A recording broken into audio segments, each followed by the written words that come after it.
Okay. I'm going to call to order the Hood River City Council meeting for November 28th, 2022 at 6 p.m. Remind people to silence or turn off your cell phone. And then I will do the land acknowledgement and then we'll do the pledge. As we meet tonight, let us all remember that today we are stewards of land that has been home to Indigenous peoples for thousands of years before the recent arrival of the European heritage dominant culture. We honor this land's ancestors as we go about our business today. We'll do the pledge. I pledge allegiance to the flag of the United States and to the republic for which it stands, one nation, God, indivisible, liberty.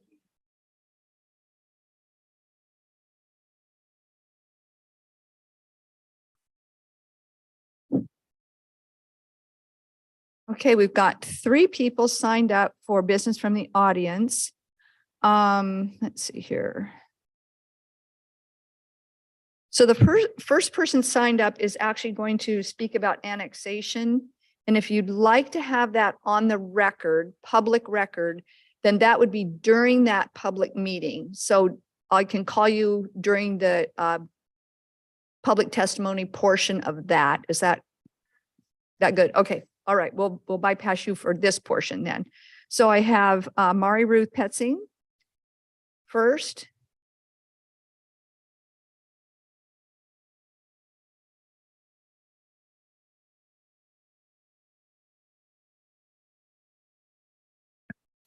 There we go. Thank you very much. Good evening.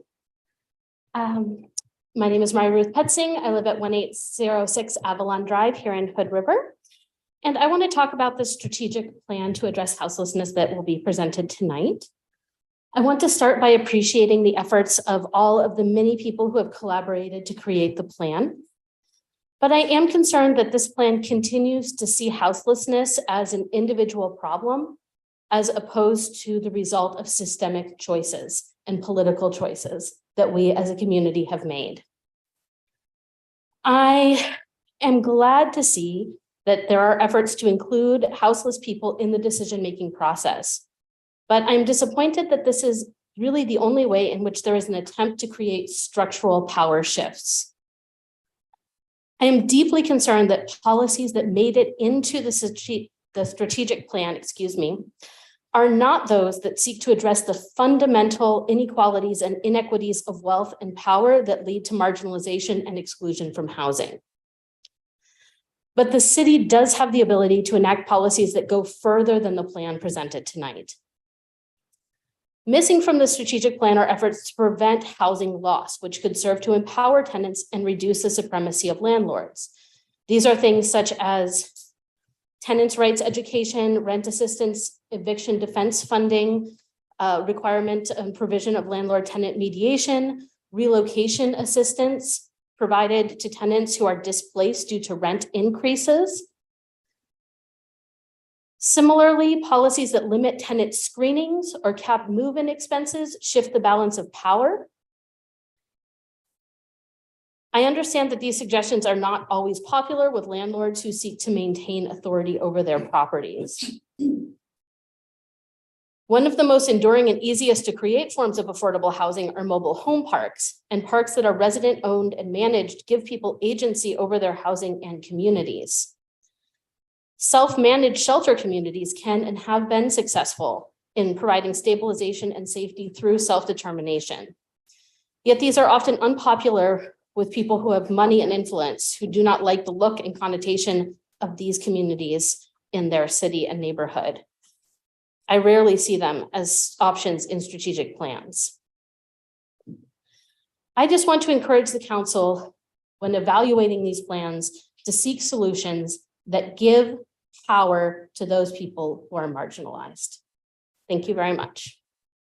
Thank you, Mari Ruth. Okay, and we have Drew Marquise. Super close. Marquis. No, Okay. right. You have 3 minutes. You're going to talk about food carts. Yeah, my name's Drew Markey. I'm one of the owners of Grasslands Barbecue Food Cart down at the waterfront. Basically just wanted to come participate in the meeting about the discussion tonight. We've been here for 2 summers now. We opened our food truck in June of 2021. And we've been fortunate to be at the waterfront the entire time. When we moved here, we were honestly unaware of the law that was previously not suspended, requiring food trucks to move every 6 months.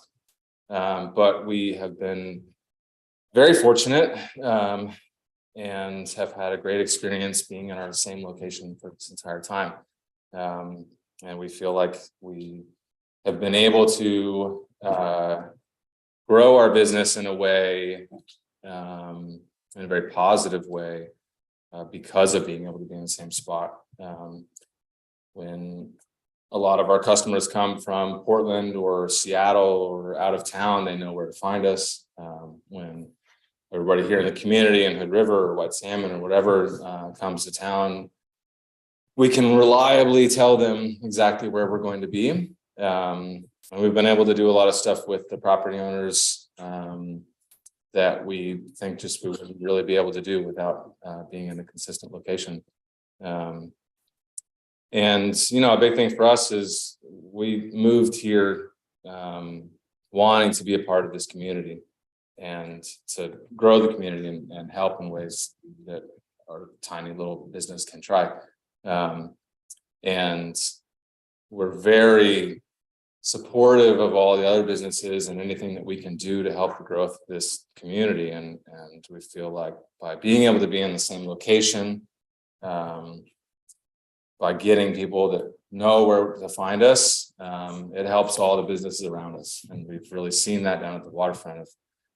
We have great relationships with everybody down there. We've met a lot of all of the owners of the businesses, and it's been really enjoyable for us to work alongside them and know that when people come to see us, they're also frequenting those businesses, and vice versa.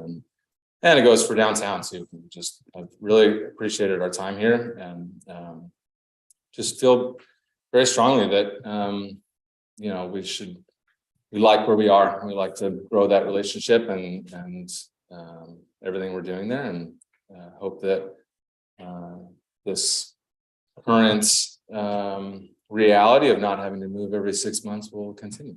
So thanks. Thank you so much for your input. All right, we have 2 presentations this evening. Our first presenter is Hood River County District Attorney Carrie Rasmussen. Welcome. Thank you. Thanks for inviting me here today, Honorable Mayor McBride, President Sandmiller, and councilors, and Councilor Rivera remotely. It is really, truly a privilege to be here. I ran my campaign a couple years ago on transparency, and I believe this is an important part of transparency. My view of transparency is really opening the doors of our office and letting folks know what is being prosecuted in my office, what is not being prosecuted in my office, and how our law enforcement partners are doing. I know that's important to the county commissioners, and I believe it's important to you. I've since I took office in January of 2021, let me back up. I had been a deputy district attorney for 15 years. So it wasn't a new environment. I was simply stepping up to greater responsibility. I decided right away to follow the path of what other department heads do in other county departments, and that is to submit a quarterly report, a meaningful quarterly report to the county commissioners. And I think almost since the inception, I've been sharing that report with Abigail Elders, as well as sometimes with Kate McBride, certainly with Chief Neil Holste. And I think it's important also to consider not just sort of the status and the staffing updates. And there's, you know, frankly, it's kind of a newslettery sort of report that I do. But I am going to move kind of quickly through these reports because I think there's some areas that you would like to zoom in on. And it pertains to the subjects to which I've been asked to speak to tonight, which is addiction, mental health, court, and homelessness. All three in 15 minutes. And I hope I get through it. Could be here for an hour or more talking about those things. But starting with document number 1, which is the first annual quarterly report that I did, January 10th, 2022. I highlighted it for you so you can find it. I want you to look at page 4. And I want you to note, and sort of in the middle of my reports is where the meat is, right? It's the statistics that show on a very granular level. And I will say probably a more granular level than any DA in the state that I know of, exactly the numbers of cases that we're filing. And I want you to drill down to see on page 4 of that first annual quarterly report that drugs, possession and delivery went down a whopping 72%, 72+%. Now, why is that? Drug use isn't reduced. In fact, I would argue that it's increasing.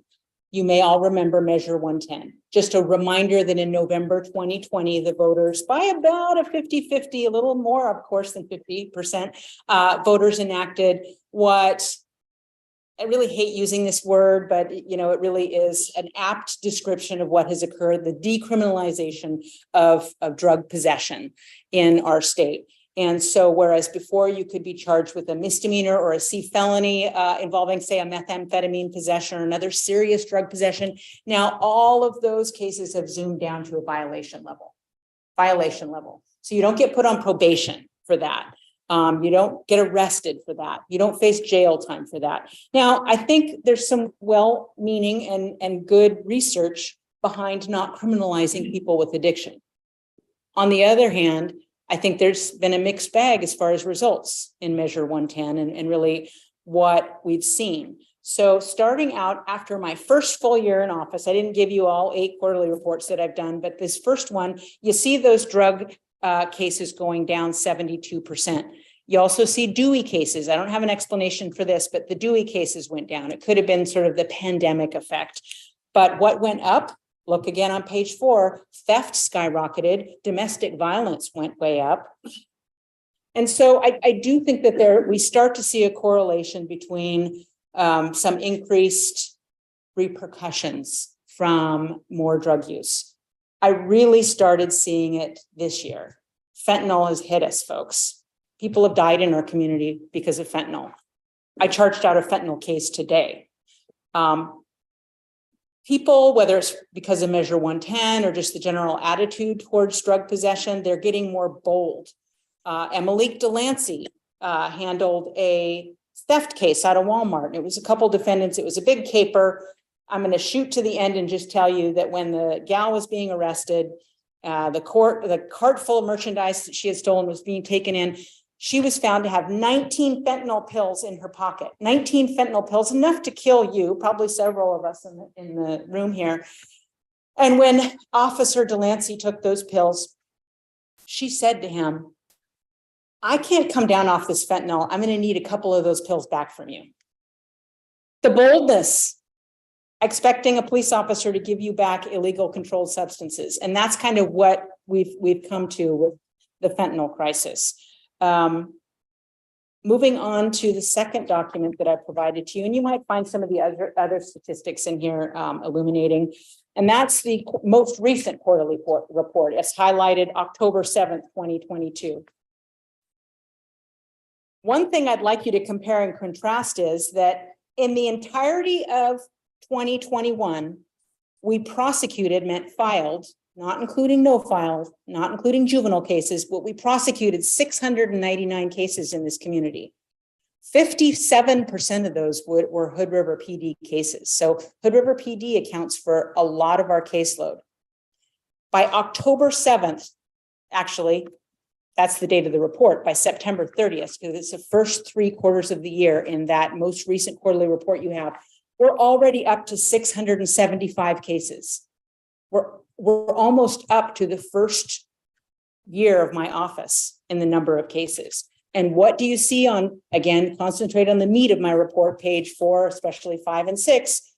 Weirdly, statistically weird, I do love numbers and statistics. Hood River PD is again at 57% of all cases prosecuted. They are 60% of the driving under the influence cases. You have a couple police officers that are outstanding Dewey police officers. Emmy Delancey, if you guys don't already know, he won Officer of the Year in Dewey arrests. So he's really done a lot to make our community safe. What you'll also see on page 4, though, is Dewey's this year are up 37%. 37% in just 3 quarters. And a lot of those are controlled substances Dewey's and fentanyl, people driving high on marijuana. Now, my predecessor didn't necessarily charge all driving under the influence of marijuana cases, but I do. I have a policy of charging driving under the influence because they're hard to prove. We don't have a 0.08 standard for marijuana, but people have to start understanding how dangerous it is to drive under that drug. That could be a whole topic of another day, how marijuana today is not like we remember from the 70s. On the last 2 pages of the January report, and then continuing on page 6 of the most recent report, those are where you're going to find my updates on the mental health court. Now, most recently, the first report talks about the inception of the mental health court. And again, that was the second main goal of my campaign. First was transparency. Second was the establishment of a mental health court, because I believe that people who are suffering from mental health ailments do not belong in NORCOR. This is a diversionary specialty court that, frankly, I've been trying to get set up for 15 years, but I couldn't because I was always told by the courts and others, Hood River's just not big enough. We can't support a specialty court. Well, I collaborated with DA Ellis in Wasco County, and it's the first ever for our region. We have a specialty court to divert mentally ill people out of the criminal justice system, well, within the justice system, but a specialty track out of NORCOR critically. And the only way I could do it is with the help of Wasco. So Wasco County and Hood River have joined forces. Really excited to tell you about that mental health.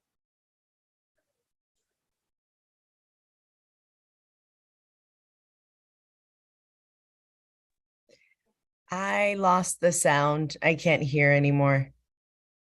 Oh, hit the ring, hit that ring. The light needs to stay green. That was my fault, Councilor Rivera. I'm sorry. No problem. No problem. Everybody in my office knows that I'm a technology nightmare, so stay away.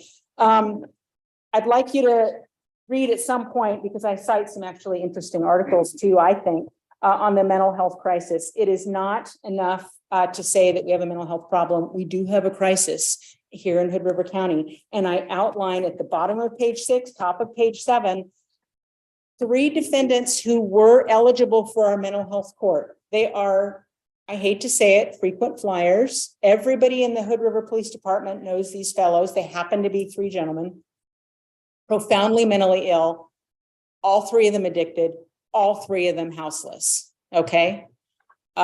We do not have the capacity in the services in Hood River County to treat people for aid and assist issues. In other words, an evaluation will find that somebody has maybe a mental health issue and they can't assist their defense attorney in defending their case or participating, frankly, in a specialty court. And so we need to have the services, usually that Center for Living, to get them up to speed. And we simply do not have those resources. These are people that used to get seen by the Oregon State Hospital. But if you've been reading the newspapers lately, you'll see there's been a massive funnel of folks out of the hospital and back to the communities. And we are just not up to speed on that. So what does this look like? The 3 subjects that I've been asked to talk about today. Well, these folks will create sort of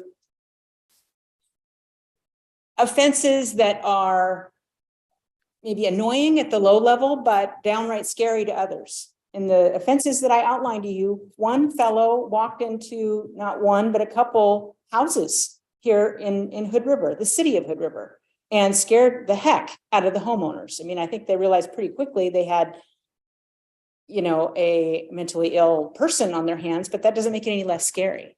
And so there's a lot of disorderly conducts. There's a lot of walking into Walmart and Safeway and just taking stuff, right? And so these are really quality of life issues that our merchants and our neighbors really have to deal with in a very direct and sometimes scary way. So they're the allegedly mentally ill person is taken to Norcor. 9 times out of 10, they decompensate at Norcor. It's a scary place to be. And if you're paranoid about other things, you're certainly going to be paranoid in a place like that. The good thing is that sometimes at Norcor, they get their medication stabilized, and that's just great. But we have a hard time if we're going to send somebody out of Norcor, getting them a prescription. We're lucky if it's for 3 days, much less a prescription that they'll know to actually go to Rite Aid or Safeway and actually file and maintain their medication management. But more difficult, and in the situation of all the defendants profiled in my quarterly report, they're all going to live in a tent. They're all going to live in a tent. So all 3 of these issues are patterns that I see over and over and over. They're taking thousands, if not tens of thousands of dollars of resources from the city, because most of these are city cases. And most of your officers know exactly who these folks are. Now, I want to tell you, I have been incredibly impressed, and this is why I love prosecuting in a small community. Hood River is small. Our law enforcement, at least on a weekly basis, I see examples of extreme patience and kindness, and they don't charge every time somebody throws something in the street or screams. Maybe some people think that they should, but they don't. Our officers are pretty dang savvy when it comes to dealing with mentally ill people, but sometimes enough is enough, especially if they're threatening people. Okay. So I've taken you through the 2 quarterly reports. I also included for you, and I won't go into great detail other than to tell you where I got it. I went to a great training with my friend Beatrice Lynch. She's here today. She's the director of Safe Space, and we've been doing a lot of common work together and common trainings. And this is the main child advocacy center here we have in Hood River. And we had a fantastic presentation on fentanyl by Dr. Leonhardt. And that's your 3rd document. Looks like this. And of the 30 slides in this presentation, these were the 3 toppers for me. That, the trajectory of drug deaths from fentanyl, you have those statistics on the first page. In 2013, we were looking at 3% of drug deaths nationwide were caused by fentanyl. By 2020, we're over 50%, because of fentanyl. The next 2 slides show you the trajectory, which is almost vertical on a graph, which is never good, on overdose deaths. So I think everybody needs to be talking about these statistics because I'm seeing it dramatically in our community. I've had a long-term interest in housing, especially homelessness. I'm going to age myself right now, but I have the gray hair to earn it. In the early 90s, when I was at Portland State University, I was president of our homelessness and housing group at Portland State. And we tried to organize, feed-a-thons and go to Sisters of the Road. And the other thing that I did while I was a law student was, and I'll talk more privately if anybody wants to hear about it someday, I was well, there's no other way to say it. I was a control tester for racism in housing. And so I worked for the Fair Housing Council of Oregon, pro bono, and I was given a persona, and I would apply to various apartments, usually as a control because I appear white. And sometimes they'd say I'd have children. And what they were looking for was discrimination against likely Latina citizens and other protected classes, and also pregnant or people with children. I never knew what they were testing a certain complex for, but I obviously had to learn a lot about discrimination in housing. And I really appreciate Mary Ruth's comments earlier today that this shouldn't be an individual problem. I've thought since I was in my early 20s, late teens, that this is a complex and community problem. And if anybody knows me, they know as district attorney, I don't look for reasons why not to tackle a problem. It's like, why not me? And so I am very interested in the homelessness problem. I know my comments for time is running out, but one of the things that I've been passionate in the last few years, and I gave this sheet to the county commissioners, and I've been reading about it in places like Denver and elsewhere, is this housing first model. And the sheet looks like this. And the real summary, but there's so much more to it, is this theory that people can't tackle their addiction problems, their mental health problems, until they are in a safe environment where their basic needs of life are met. You can't handle a complex mental health or medication issue or a drug issue unless you're warm at night and sleeping somewhere instead of a tent down by the river. So this is exactly what I've seen in my work, and it's increasing at the table that you have as a trajectory of this high. I'd encourage you to learn more about Housing First. I was really happy to have an article I could share with the county commissioners and others, and our new county commissioners who came to my office to visit, to have the Oregonian from November 2nd, showing that our mayor, Kate McBride, is also passionate about this issue and was quoted in the Oregonian talking about Hood River in particular and our goals towards dealing with our houselessness issue. And you have that article before you there. The last two documents, actually the last document, number 6. I do not want to step on Kenny LaPointe's toes, who's here to give you the discussion regarding the Mid-Columbia Houseless Collaborative next. I saw his presentation on November 21st to the county commissioners, and I was so excited about it. The fact that we might have the opportunity to have 262 affordable units in a 5-county region by 2027. I also want to recognize, and it was presented to the county commissioners, that Gladys Rivera was part of, or is part of, the advisory committee, and I'm excited to see that energy here at the city council. And I would be remiss if I didn't share the number that he asked us to share routinely and widely if people need housing. And I think especially this is for the Hood River Shelter, which we have until March. The phone number is 541-965-0990. 965-0990 if you know folks that need to get into the shelter. Again, all of these are interconnected. The addiction crisis, the mental health crisis, the homelessness crisis. When I first ran for office, I will admit that my primary passion was child abuse and domestic violence, because that's what I had done for our community for 15 years, but also the intersection with addiction, family violence, the mental health issues that I came to understand needed a different path. And that would be the specialty court that we created, and is somewhat of a success, except some cases are getting dismissed because of lack of services. And also now I've added to my plate, why not? Why not join the team and talk to anybody who will listen about houselessness and the very real effects on the success of our programs for people coming out of Norcor. You can't just go to a tent and succeed. You can't go to a tent and remember to pick up your prescriptions and be organized. And so thank you for giving me 15 minutes today. I don't know if I left any time for questions or if there's any interest for questions. Any questions, anyone? Go ahead, Mark.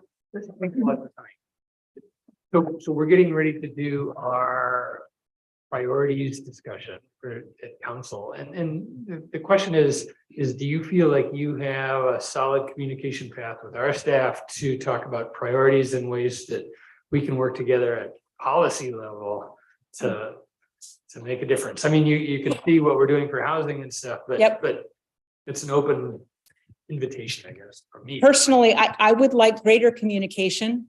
I like speaking to members of the public about our community and what we can do to make things better.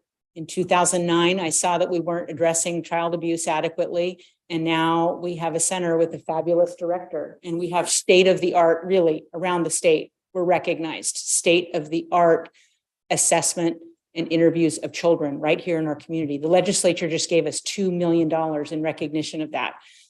I want to see the same involvement with homelessness. I have some ideas that are probably replicated out here that are better than mine about concrete ways that we can actually tackle some of the houselessness problem. I do want to pose one food for thought issue, though. I think there's a big discussion to have in the long-term versus short-term housing arena, the long-term versus short-term arena. I think that the Housing First model and that the goals of the Mid-Columbia Houseless Collaborative are really important, getting people into long-term housing. There is also a great need for a year-round houseless shelter. This winter business of just having a pallet shelter or going to the church, it needs to be year-round because houselessness does not end in the summer. And all it is maybe a little better living situation in a tent in warmer weather. And that still doesn't produce good results. I've had some great conversations with Abigail Elders. She's generously met with me a couple times. I do think, and not for the purposes of today, because I had a limited subject matter, I do think that there needs, and it's in my quarterly report, I would like the city to consider investing in the district attorney's office. And the reason behind that is when you closed the municipal court, all of those misdemeanor cases came to my office.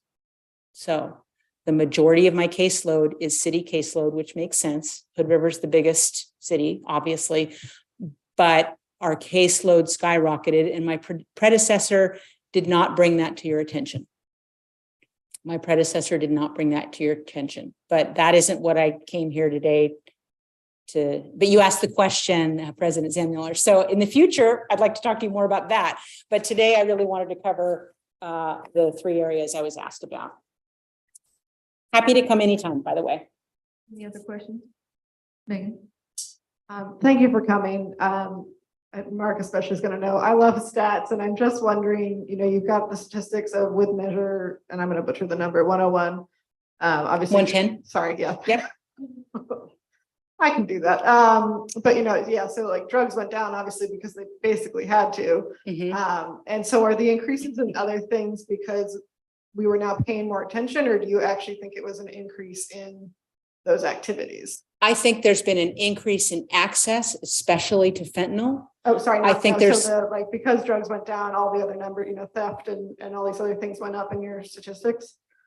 I think there's a direct correlation in people using more controlled substances, not being able to hold down a job or housing, and needing to steal from Walmart and Safeway in order to feed themselves and sell things that they steal. I mean, that's as direct as you can get. I mean, that's what I constantly see.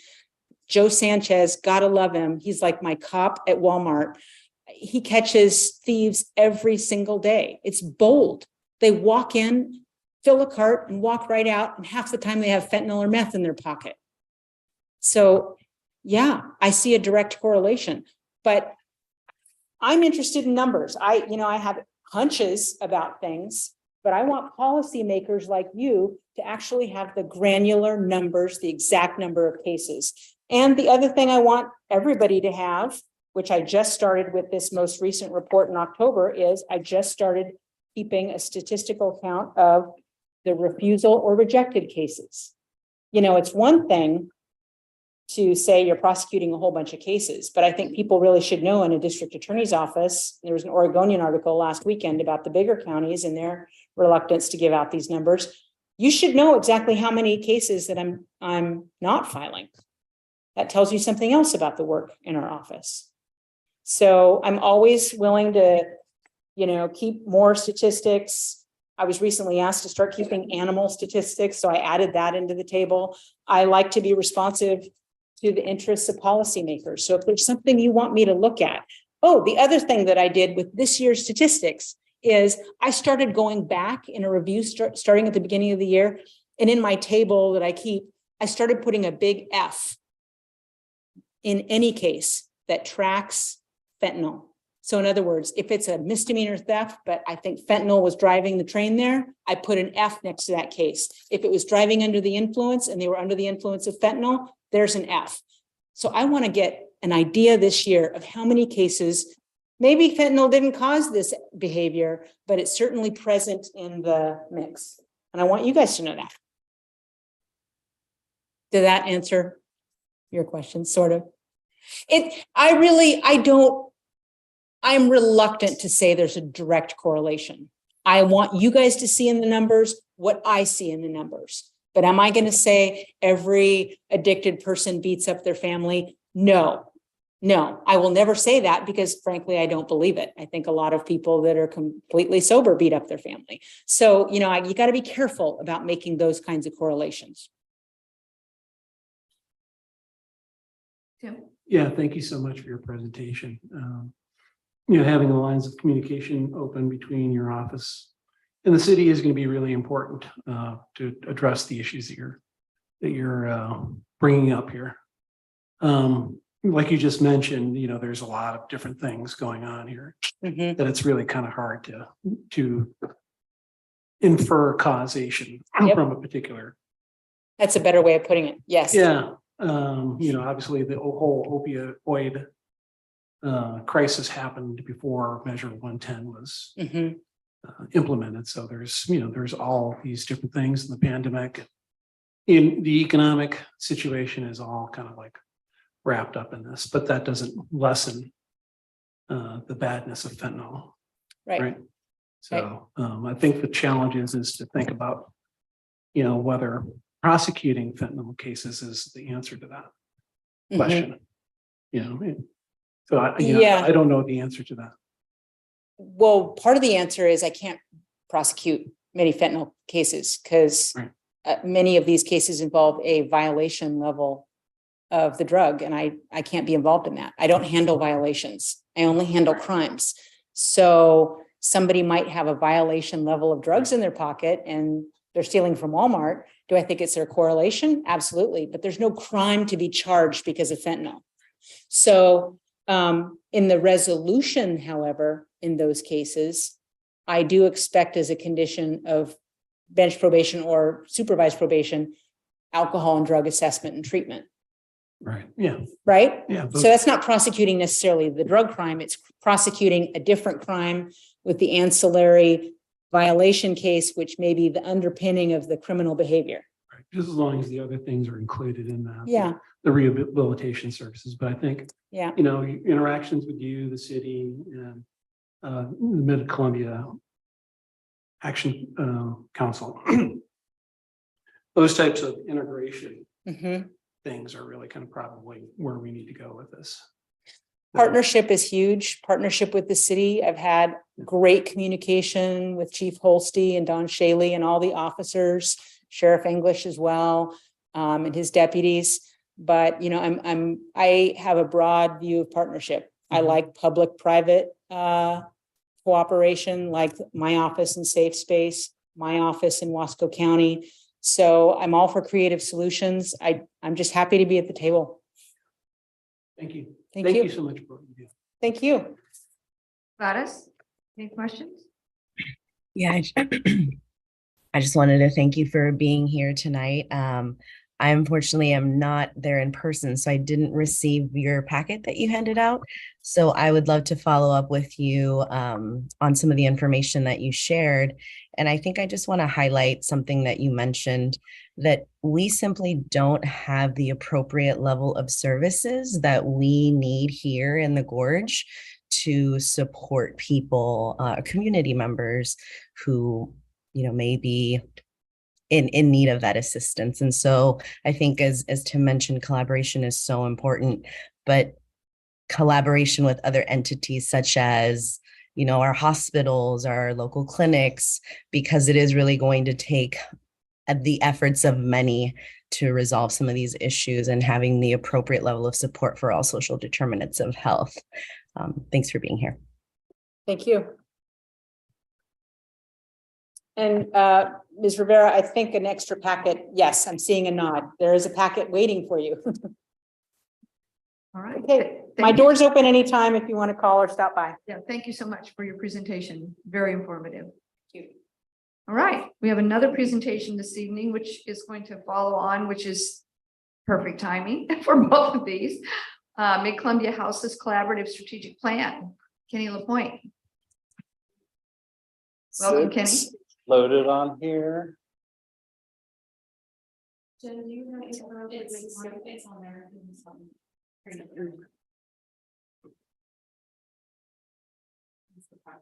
Good evening, Mayor McBride, members of the council. As we get set up here, I'm just going to kick us off and then I'm going to turn it over to our Director of the Office of Housing Stabilization, Kelly Horvath at Mid-Columbia Community Action, and then Jennifer Poletto from Washington Gorge Action Programs. And they're going to get you into the bulk of the presentation, and then I'll come back up and finish off and talk about a couple projects we have going. I appreciate Carrie doing half the presentation for me. And thank you for providing the shelter phone number in Hood River. As Carrie mentioned, we opened the shelter here in Hood River, I believe on November 8th, which was actually a week and a half earlier than we thought we were going to be opening. We saw a weather system coming in that was concerning, and we staffed up pretty rapidly, hired 12 new staff, got them trained up within a couple weeks time. And that shelter has been pretty full since we started. And when it comes to housing first, I will say that is the philosophy that we operate off of. And just an example of that, when we opened, prior to opening the Hood River shelter, we actually did a lot of outreach to folks in Hood River that historically had been staying in the shelter in the wintertime. We were actually able to place 5 of them into permanent housing prior to them even having to utilize the shelter this wintertime, which opened up 5 additional beds for somebody else. And then the first day we opened, we did 10 intakes on new folks coming into the shelter here. One of them we were able to place into permanent housing within 48 hours. So we immediately transitioned them out. We're providing wraparound services for everybody who stays in the shelter to help get them into permanent housing as quickly as possible. So that is our goal with every single client that we're serving. And it definitely would be very nice if we had a year-round shelter, because homelessness does not end in March. It continues on for folks. They're just living somewhere else. You know, our current shelter location, I think, as you know, sits there throughout the summertime, springtime, unused because of the agreement we have right now to use the site. So we definitely would like to see that as a resource in the future for shelter in Hood River. But to kick you off on the Houseless Collaborative, so I'm going to give you a little history here on how this was formed, but about a little over a year ago, Providence Health Systems gave Mid-Columbia Community Action Council $35,000 to build a regional strategic plan. And why that is interesting is this is the first strategic plan that was regionalized in our area. Historically, we had localized plans. There was the Hood River Homeless Task Force, there was the Dallas Homeless Task Force, there was other efforts on the other side of the river. And what we really wanted to do is something that pulled all of those efforts into one, because the entities that are serving the region do not work in one city. And the clients that are being served, even more importantly, don't recognize boundaries between cities and counties. They're going to where services are available or housing is available. As we all know, Hood River City in particular has a housing issue. You know, it's very unaffordable to live in Hood River. So a lot of folks are pushed out to outer communities and end up living there. So that's a good example of where boundary lines do not exist for the clients that we're serving. So we developed this 5-year strategic plan. We partnered with Washington Gorge Action Programs, which is basically the same agency as Mid-Columbia Community Action Council, but serving Klickitat and Skamania counties. We partnered with them to build this plan. Again, first time cross-state collaboration as well. That has never occurred before that we can find or know of in our region. So that was very important that we collaborated across the river. It was very important from a policy perspective that we were aligning the work from a policy level that we do on both sides of the river. And we've already actually done a lot of that in how we develop our shelter policies and how we set up cooling centers during the summertime. We did that as well. In the process of developing the plan, we had over 40 partner agencies that were involved. That included city and county governments. It included service providers. It included people with lived experience. In fact, we have a lived experience advisory committee that continues to work, and we'll continue to evaluate the strategies and the work, the progress that we make towards achieving the goals that we've set out in the plan. The lived experience work group came in after we had made strategy recommendations, and they basically vetted them and said, this probably wouldn't work, this would work. So we're going to continue to have them involved. I'll also note that our agency has a priority for hiring people who have lived experience, and we have a number of staff who have been previous shelter clients, who work in our shelters, who work as housing case managers. So it's a very important philosophy for us to have the work that we do influenced by the people who experience it. The last thing that I'll note before I kick it over to Kelly and Jennifer is that House Bill 4123 on the Oregon side was something that was passed in the legislative short session this last year. House Bill 4123 established 8 pilot communities across the state of Oregon that would build a regional strategic plan to address homelessness. Well, we were already doing that because of this work, and we really advocated for us to be included in that House bill. We were included, so the city of the Dalles, the city of Hood River, Wasco County, Sherman County, Hood River County were all included in House Bill 4123. Mid-Columbia Community Action Council is the lead agency on that regional collaborative work. You all are a part of an MOU. I think I've mentioned this before. We had, lots of attorneys involved in creating MOUs, which was nice. So we have that MOU across the 5-county region, and then we also received $1 million in funding to be used over a 2-year period, basically to help implement some of our strategic plan. And as you all know, it's really nice to go into a strategic plan with some resources to get it done. So in addition to having some resources, we've also been able to hire a resource development and community engagement coordinator, Sarah Kellums, who I think many of you know, who started with our agency a few weeks back. So Sarah will also be dedicating a lot of time to trying to bring in more resources to implement the strategic plan. So with that, I'm going to kick it over to Kelly and Jennifer, and then I'll see you in a couple minutes.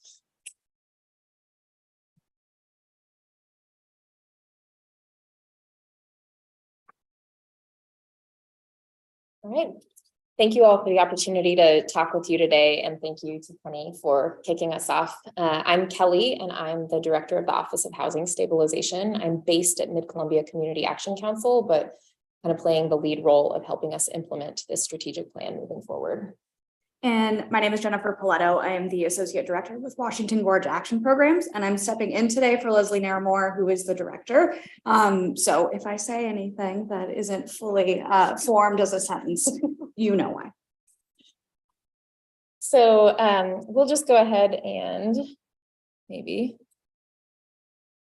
build on what Kenny was saying in terms of background. He did a great job of framing that this kind of bi-state collaboration across our 5-county region is a really new and exciting approach to the issue of houselessness. And I'll just share that, as you all are probably aware, there are a lot of major intersecting forces that have led us to be where we are when it comes to the crisis of houselessness in our communities. So we've highlighted a few of those forces here. We just know that we have rising rates of houselessness and housing insecurity across our communities, a very different housing market than we had even 5-10 years ago. We have rents that have continued to skyrocket, and things like HUD vouchers aren't able to keep up with the amount that landlords are charging. And we also know that houselessness is becoming more and more complicated by the issues that our DA was speaking about in terms of, chronically houseless folks who have severe behavioral health issues, addiction issues, et cetera.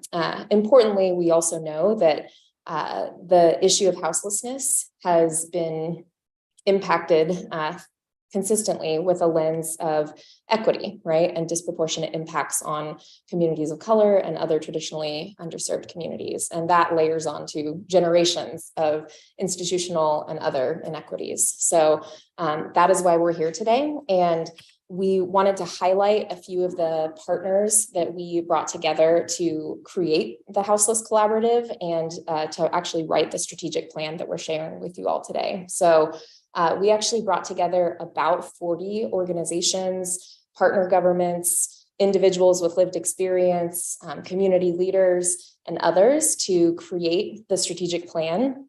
that we're sharing with you all tonight. And you can see here that that includes local school districts, nonprofit organizations. We had landlords, property managers, and others involved. And we are really excited to continue engaging those 40+ partners in the work of implementing this plan, because our goal is that this does not sit on a shelf and gather dust, but that we actually actively move forward and engage partners in the right ways to really elevate the opportunities that that continued partnership can provide us with as we work to execute this plan. So the vision that was created by this coalition really focused on equity, as we've been talking about, and those who've experienced disproportionate barriers to housing over decades, and systems that have prevented them from getting that equitable access that others have easily been able to access. So I'm not going to read the vision out, you have it up there, but we really, again, wanted to focus on lived experience, the nothing about us without us kind of lens. We wanted to make sure everyone's voices, those who experience these things, know the best way to meet their own needs. And if they know that there's a resource that hasn't suited them in the past, they will be able to tell you that and identify what those barriers were, to be able to move forward and find a better way to meet those needs. Which leads into our mission, which is all about collaboration, right? The individuals who experience this know what they need. We want to make sure that we're focusing on dignity and upholding everyone's right for housing. Everyone deserves a roof over their head. Everyone deserves to have a place that they can call home, and a place that they can feel safe and that they can just rest. And I think that's a really important thing that that folks aren't getting right now who are experiencing houselessness. And so that's something that we wanted to make sure we addressed in the mission. Some of our values are up here as well. Compassion and humanity, recognizing that we all have common humanity, and we want to make sure that regardless of housing, we're including everyone in this conversation and meeting as many needs as we possibly can to be able to support folks. Collaboration and partnership, Kelly kind of went pretty far into that, so I won't talk more about that. We've also focused on advocacy. A lot of times what you all have seen is a lot of people against certain projects or certain goals that the city might have to meet some of these needs of individuals who are houseless. And so we wanted to focus on making sure that folks had the right words, the right knowledge and abilities to be able to advocate for themselves and what they are looking for in their community. We wanted to elevate diversity, equity, and lived experience. We also recognized tenacity and perseverance. Because all of these challenges didn't happen overnight, right? We've been experiencing these for a long time. They've just been getting worse and worse, or a light has been shown on them, right? A lot of these things were happening for years, and folks just maybe didn't see it because they had the privilege to look away. We are committed to the long-term and difficult work that it takes to move ourselves out of it and get to a better place than we started. And I'll just pause before I move on to share the equity statement with you all, because you saw in the mission that our goal is to reduce houselessness in the Gorge. And I do want to speak to some comments that were shared at the very beginning of the meeting in terms of some of the bigger forces at play here and empowering individuals even before they become houseless. And although the strategic plan that you see in front of you is focused on interventions and support for folks who already have become houseless, our agencies, as the lead houseless service providers in this region, very much also focus on houselessness prevention. So for instance, at Mid-Columbia Community Action Council, we have 2 full-time staff members who are housing navigators or housing stabilization navigators, one based in Hood River County, one based in Wasco County, and they provide access to rent assistance, to legal assistance, to folks who are, in a debate with their landlord about the eviction notice that they were served. And we help both catch up on overdue rent, as well as pay a couple months of future rent if we determine that someone needs that kind of support in order to avoid becoming houseless. if clients do not want to access legal services, which we know is sometimes the case, depending on the landlord relationship or power dynamics therein, we also partner very closely with Six Rivers Dispute Resolution, and we ensure that tenants that we're working with know that they also have mediation as an opportunity, and that is a free service that we help connect them to if they want to try and work out an arrangement with their landlord that way. So we very much are working at this from an upstream approach, in addition to all of the work you see on kind of the houselessness response side of this plan. Oops. So to pivot back to just kind of framing up the collaborative as a whole, Jennifer did a great job of talking about the vision, mission, and values, and I will not read the entire equity statement, but again, we'll just highlight that, as you all know, equity is a big priority and component of any work that we are going to do on housing and houselessness moving forward. We have disproportionately high numbers of Native community members, Latinx community members, and other communities of color represented in our region's houseless population. And our goals related to equity and how we actually carry out our equity values as we implement our strategic plan include working together to find and address the root causes of inequities, improving housing systems where personal identities unfortunately currently predict inequitable outcomes in many circumstances, using data to drive decision-making, and ensuring that we're really making equity a practice, not just a concept. And then including the voices of people of color and other folks with lived experience and who identify with traditionally underserved or marginalized communities. So getting into the strategic plan, there are 4 key goal areas that we'll focus on. And that are in the larger strategic plan. Shelter, we know that we need to increase shelter beds. And we also know that shelter is a Band-Aid. It's not a solution. It's not something that we are gonna, we want folks to be utilizing as a long-term option. We want to be able to have folks in stable housing. So the way that, that's one of our key components, but we're also focusing on services.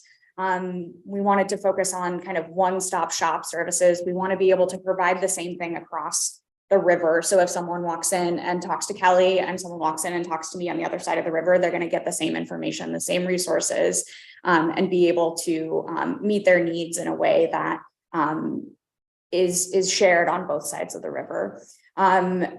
The next area is housing itself.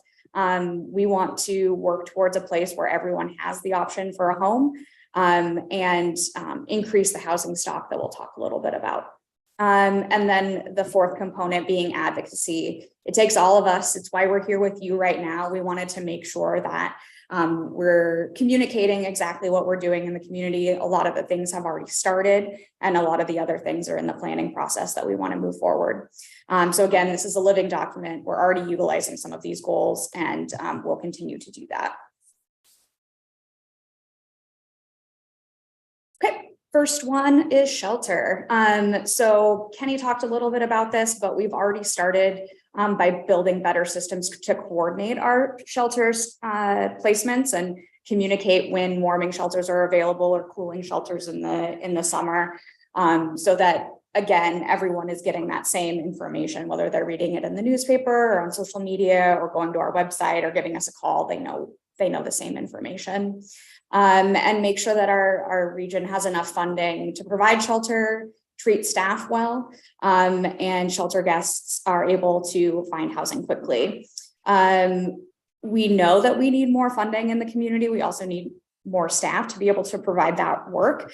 And we also recognize we can't, as an agency, perpetuate poverty in our staff. We need to be paying a living wage. We need to be setting an example for the community that we ourselves are putting the same effort that we expect the others in the community to do.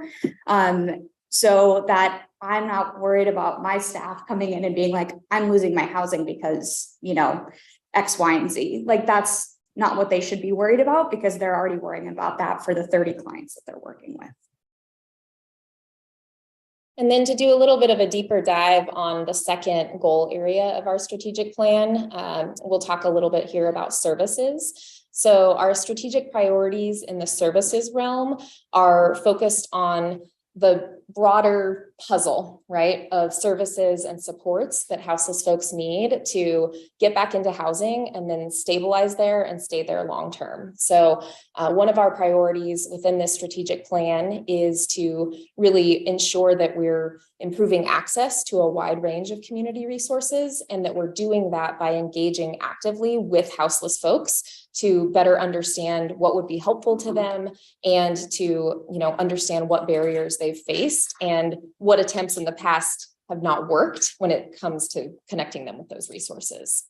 We also are working as a collaborative and have goals within our strategic plan to add more services to our area and enhance services that are currently lacking. And we heard obviously about behavioral health. That's a really good example of one of the big services that we know CFL is taking a lead on working to enhance, but that we as a collaborative want to stay involved in conversations on, so that we can help, advocate for funding at the state and federal level to the extent possible, otherwise coordinate resources and think about intentional partnerships and opportunities to really enhance access to those resources. And just the funding and support for those resources so we can have them in our community in the first place. We've noticed too that there are especially gaps when it comes to supports for folks who have a criminal record or are recently incarcerated, and folks who are recently discharged from the hospital. Medical respite care is a big gap in our community. So that's kind of one of the big focus areas in our services goal area of the plan. And then the other big strategic priority within that goal area is to make it simpler for service providers to coordinate care.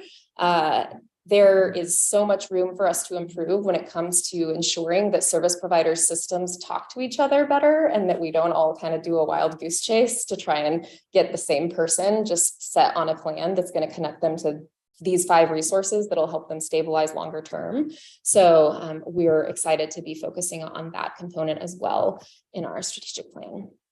One last thing I'll emphasize that really overlaps between the shelter and services priority areas of our strategic plan is rapid rehousing. And I'll just mention that because I think that when folks think about shelter, it's a very visible, concrete thing, right? But the most important service that we provide to shelter guests when they arrive at the shelter is the opportunity to enroll in our rapid rehousing program, which is essentially a package of supports that includes application fees for apartments, landlord incentives like lease signing bonuses in different amounts depending on the length of lease that they sign, extra security deposits if the landlord is willing to be a little more flexible than they normally would be on their screening criteria to help us place clients. We want to give them a little extra peace of mind with a second security deposit.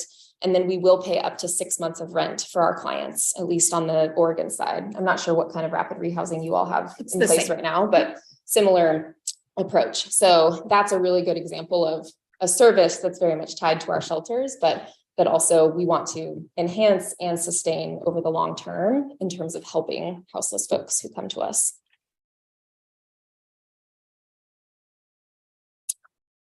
And then we also are obviously focusing on housing. And there was a mention earlier this evening of the 262 units that we would like to help make a reality across the region in the next 5 years. You all can see in the strategic plan that should have been included in your materials. We also did bring pretty color copies if you want one at the end of this. There's a list of the specific projects that we are focusing on. And most of those projects are kind of in the pipeline, but not across the finish line, right? So we know in the context of our advocacy work, in the context of our partnership, and just in the context of our kind of community strength that comes from this collaborative, that we have an opportunity to make or break these projects in some ways. So you can count on seeing us again in the context of those projects, and we will look out for other opportunities for new projects that come online as well.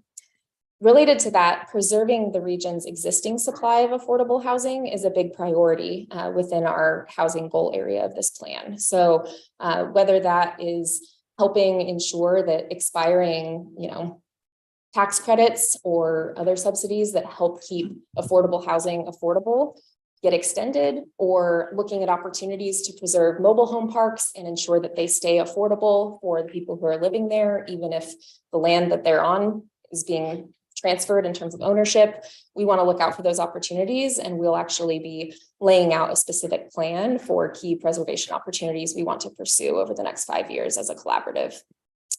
Helping people of color and other underserved populations access housing is another really core component of our housing goal area. So we can build as much housing as we want, but if we're not thinking through having a language access plan, ensuring that we're doing equitable outreach to make people aware when units are opening up or wait lists are opening up, working with culturally responsive and culturally specific partner organizations to help their clients access those units. Those are all key components of our housing plan as well.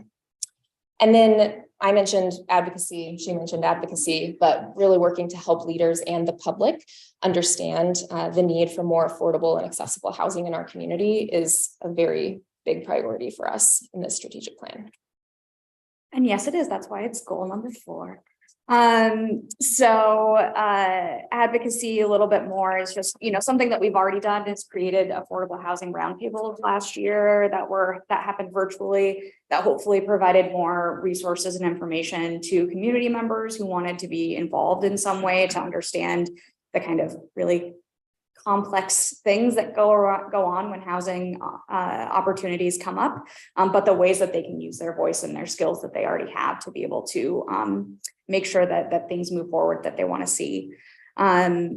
We also want to use data to challenge myths about houselessness and teach people the impact on our region's housing shortage has on all of us. So we know what that is. Like, we don't have, our agencies don't have staff. Like, you all have jobs, and I'm sure you're struggling with staffing up.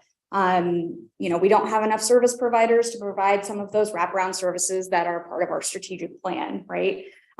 So we want to make sure that we recognize that this is a whole community need, and that also houselessness looks different in our region than it maybe looks in other areas.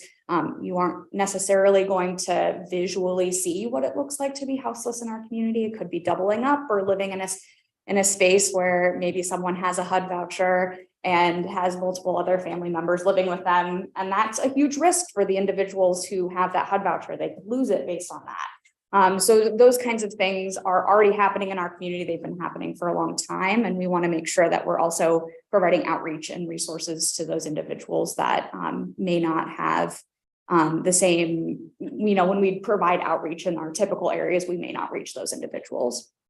And then again, we want to advocate for funding and policies that help make real progress on these issues and really focus on some of the components that we already talked about tonight.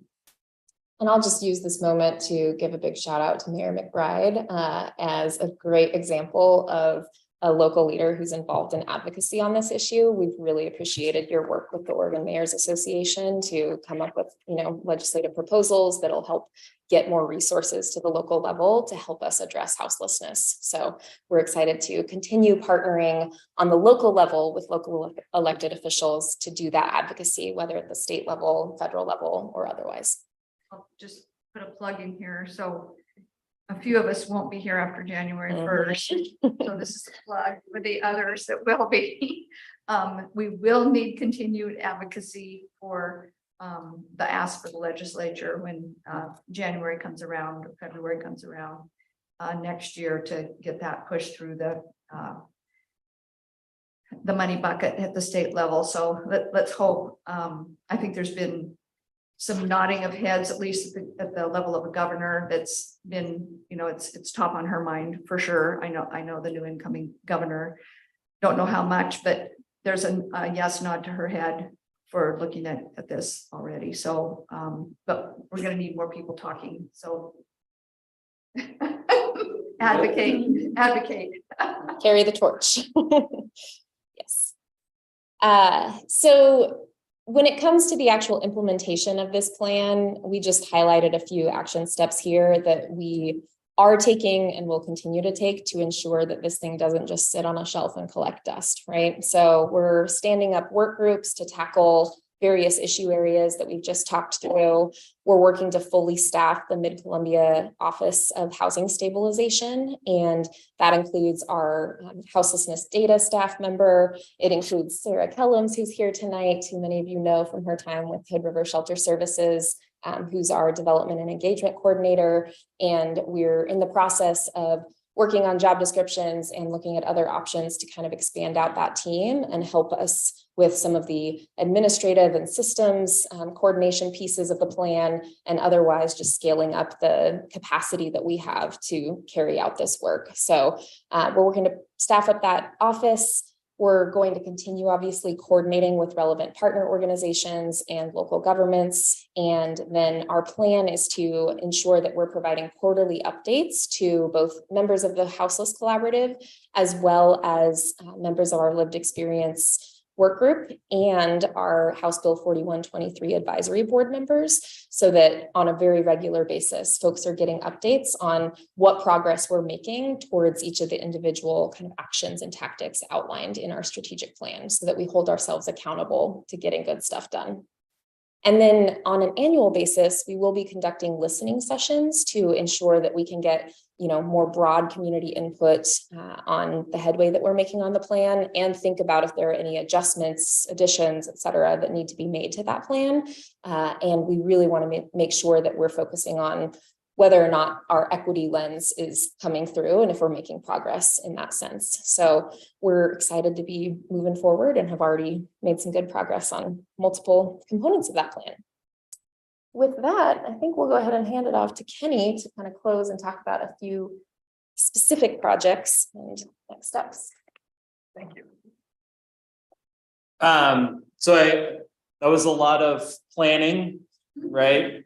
We're doing stuff, like there's real stuff happening on the ground. I think you all know that. We already mentioned the Hood River shelter opening.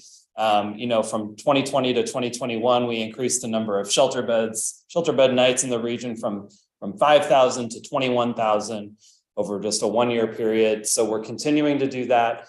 You all know about the Navigation Center project.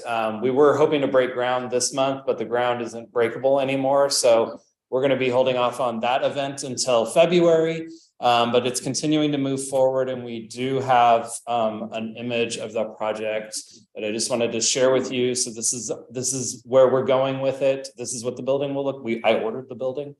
Not like from Amazon, from like an actual building place. So this is what it's going to look like. You can see the shelter portion on the backside. We do plan on painting those shelter units, and then in the future, we are included in federal appropriations bill language to get about $500,000 to convert these shelter units to tiny homes in partnership with the construction trades program at the community college. So there's a job training component to that. So we're hoping to do that in the future if that federal appropriations bill passes. And I'll also note that that is not an ambulance that is supposed to be parked there. It is the mobile medical van from One Community Health. I wanted to make sure that Councilor Rivera knew that. But yeah, that is where the mobile medical unit will park.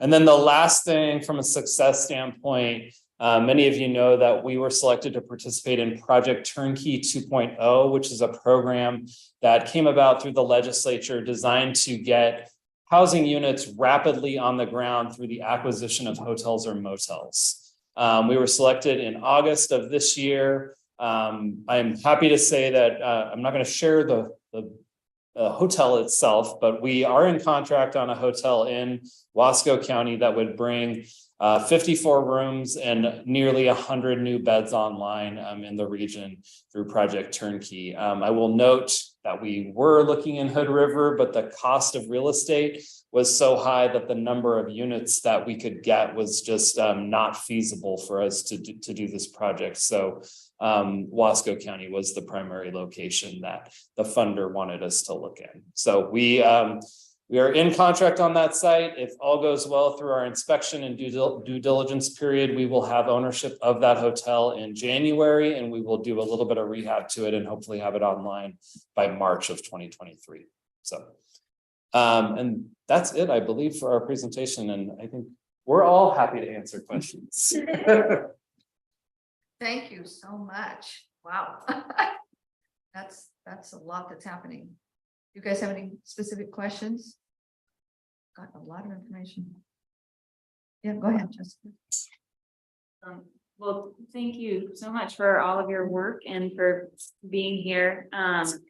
I guess just as a comment, it is disappointing that we haven't been able to build anything in Hood River when we're talking about 3 projects in the Dalles. So if we can all focus somehow on how to make that work, which I know mostly is really gonna be donated land, probably is, I know that's the most valuable thing that could happen, but anyway, just to encourage you not to give up with those high real estate prices, and thank you for this. It's great. And I would love a hard copy.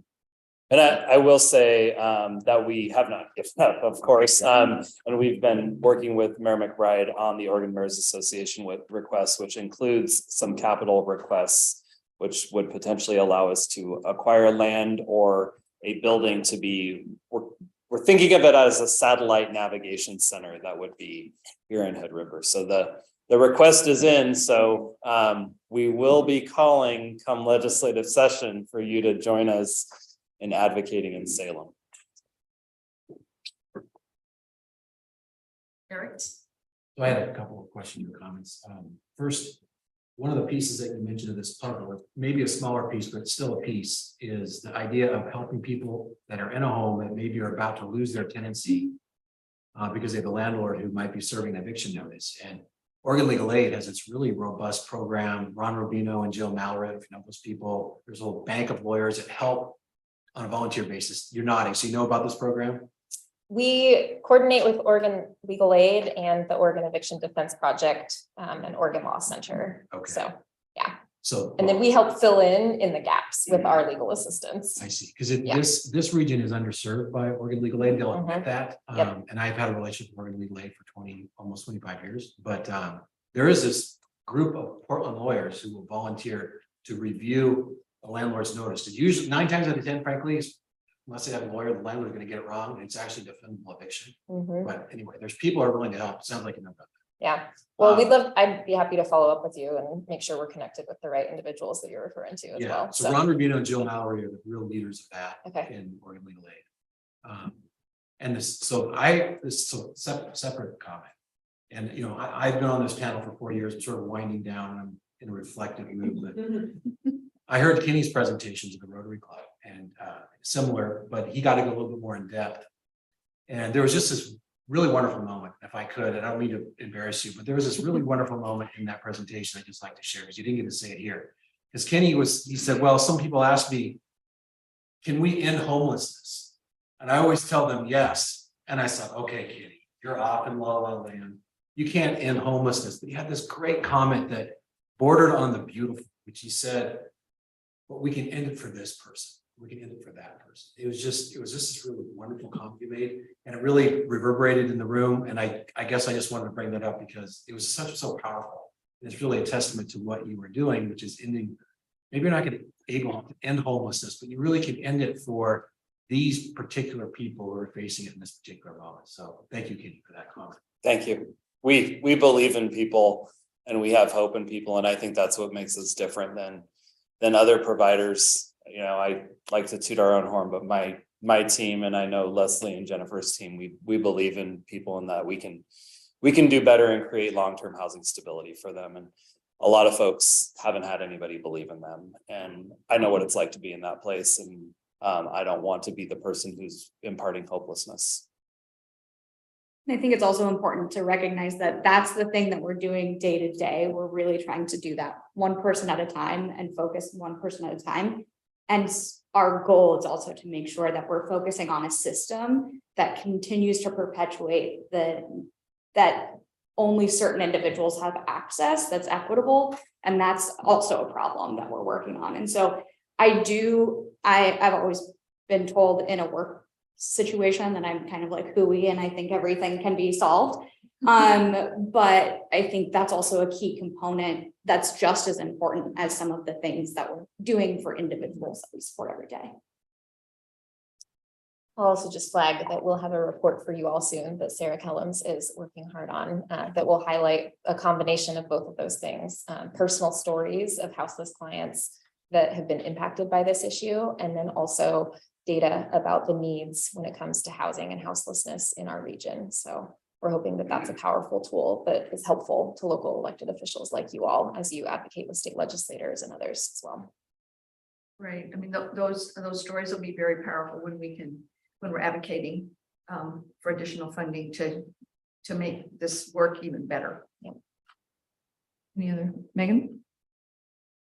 Thank you. Yeah, one, I just want to say the amount of progress that's been made in building partnerships and getting some on the ground buildings built is amazing. It's super cool to see. So thank you all for that work. A slightly two-part question, just bringing it back to the city. We love the partnership, but what can we do? You know, a lot of our time is spent, of course, on the housing units, the affordable housing units aspect. And I'm hearing certainly advocating at the state level really important, but are there, you know, within housing itself, are there other places you see the city, you know, should be working in, and or how do you see us fitting into some of this other work that's being done? You know, obviously this is critically important to our community members and I think to this council. So tell us your thoughts. I mean, funding is always, you know, top of mind. We need, you know, it costs a decent amount of money to run a shelter a year round, which is our goal here, right?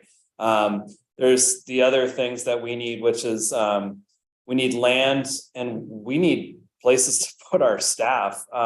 We don't have room here anymore. And I know I've reached out to Mayor McBride and Abigail and, you know, have gotten responses. So we're looking into those things, but we've gone from a team of 9 people just 2 years ago to we have 35 staff today. So, you know, we've increased in size, but we still have like a 400 square foot office in Hood River, whatever our space is that has no walls inside. So we would really like to have some more suitable office space where we can have privacy to meet with clients. And we would love a satellite navigation center here where we could have shelter and office space sort of on the same site and location or next door to each other. So that would be really ideal.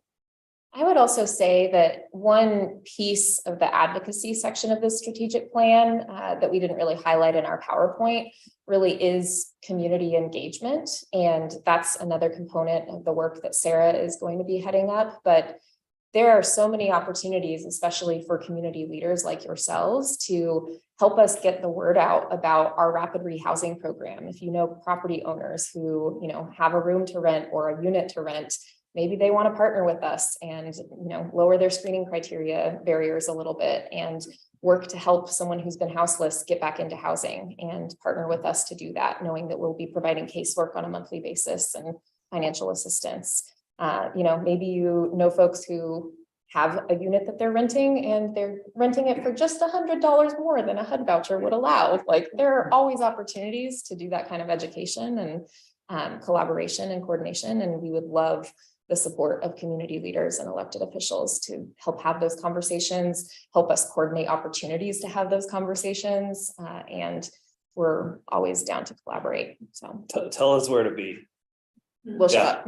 And if you want to do something tonight, you can go to purposity.com and you can follow Mid-Columbia Community Action Council. You can also download the app on your iPhone. Sound like a commercial, but this is a new platform that we just launched a couple weeks ago here in the community, and it's a needs-based app. So we will be posting community needs, individual needs on this platform, and you can go into purposity.com or the app, and you can, with a couple clicks, you can meet the need of an individual or a household pretty simply. You know, anything from buying them gloves to they just got housed and they need a bed. So pretty simple ways for the community to give back, but that's something you can do tonight, and you can tell everybody you know. We also have a social media campaign on it right now. So if you're on our Facebook page, you can share that with as many people as you like. Anything, Tim? Yeah, wow. Thank you so much for everything that you do. I'm so glad that you guys are out there doing this stuff. It's incredibly important. So I really appreciate everything that you do. I did notice that both you and Carrie had mentioned the power of data in trying to make your case about what you're doing. I'm wondering, have you ever reached out to like the universities, like Portland State University? Yeah, Portland State University is pretty involved with homeless count research. In fact, I think the state is funding them to get more involved this next year even. So they've been heavily involved. And then Providence also has a Center for Outcomes Research and Education, which we have been meeting with them because we have some Providence funding. So we've been talking with them about how we can use that data as well. So Yeah, it seems like that would be really helpful. I mean, some of these things with these, when you have all these things going on and trying to sort it all out and what it means, is complicated. And, there's probably graduate students that are looking for stuff to do. So Definitely. in as much as you can take care of that, that'd be awesome. But anyways, just thank you so much for everything. Appreciate it. Gladys? Yeah, Kenny, all of you, thank you so much for all of your leadership and for really leading these efforts in the state. Without your leadership, some of this work would not, or this work would not be able to come to reality. So I think definitely echoing some of the concerns around how do we ensure that we can sustain these services to continue happening? How do we ensure that we replicate these services, right? They're happening in Wasco County. How do we have them? How do they happen here in Hood River so that we too are doing some of the great work that is happening out in Wasco County? We do have a similar project like Rand Road, where we are trying affordable housing and to bring all those services that we've all been talking about, or that you've all been talking about on today's call. What are those ongoing resources that folks need in order to stay housed and all the additional supports that they'll need moving forward? Kenny, I think it'd be really important for this council to hear just how many people in this year alone have been placed into permanent housing. And then the other piece before you drop some stats is you had talked about a flyer that, or how do we share this information with potential property owners or homeowners that we know of? Is there any sort of like a one-page flyer that talks about your services that we could share through our social media platforms and then share with those homeowners that really are interested in supporting some of the programs that MCAC has to offer? Let you answer that one. On the data side, we've had great success, and I mean, under Kelly's leadership and super passionate housing team, who have networked with landlords and property managers. Our shelter in the Dalles has placed 62 people into permanent housing since the beginning of this year. In our other housing programs, I believe 115 people who were in our hotel voucher program moved from that program into permanent housing since July of last year. And then I believe we had another 15 or so that were just served through street outreach services. So lots of coordination, but maximizing the use of our resources, aligning our resources, aligning it with other organizations' resources too. So the Housing Authority, the Columbia Housing Authority plays a big role in this. We'll be advocating for the Rand Road project too. It's in the 262 unit list. So we'll be advocating for that as well. But I'll let Kelly talk about the other.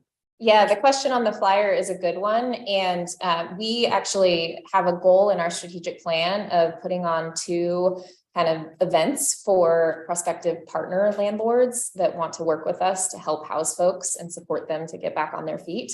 And our goal is to get those done by next spring. So we can keep you all posted if you are interested, and we'll have flyers and promotional materials that we'll distribute so that you all can help us get the word out, because our goal with those events is really to broaden our partnership network, especially with landlords and property management companies in the area.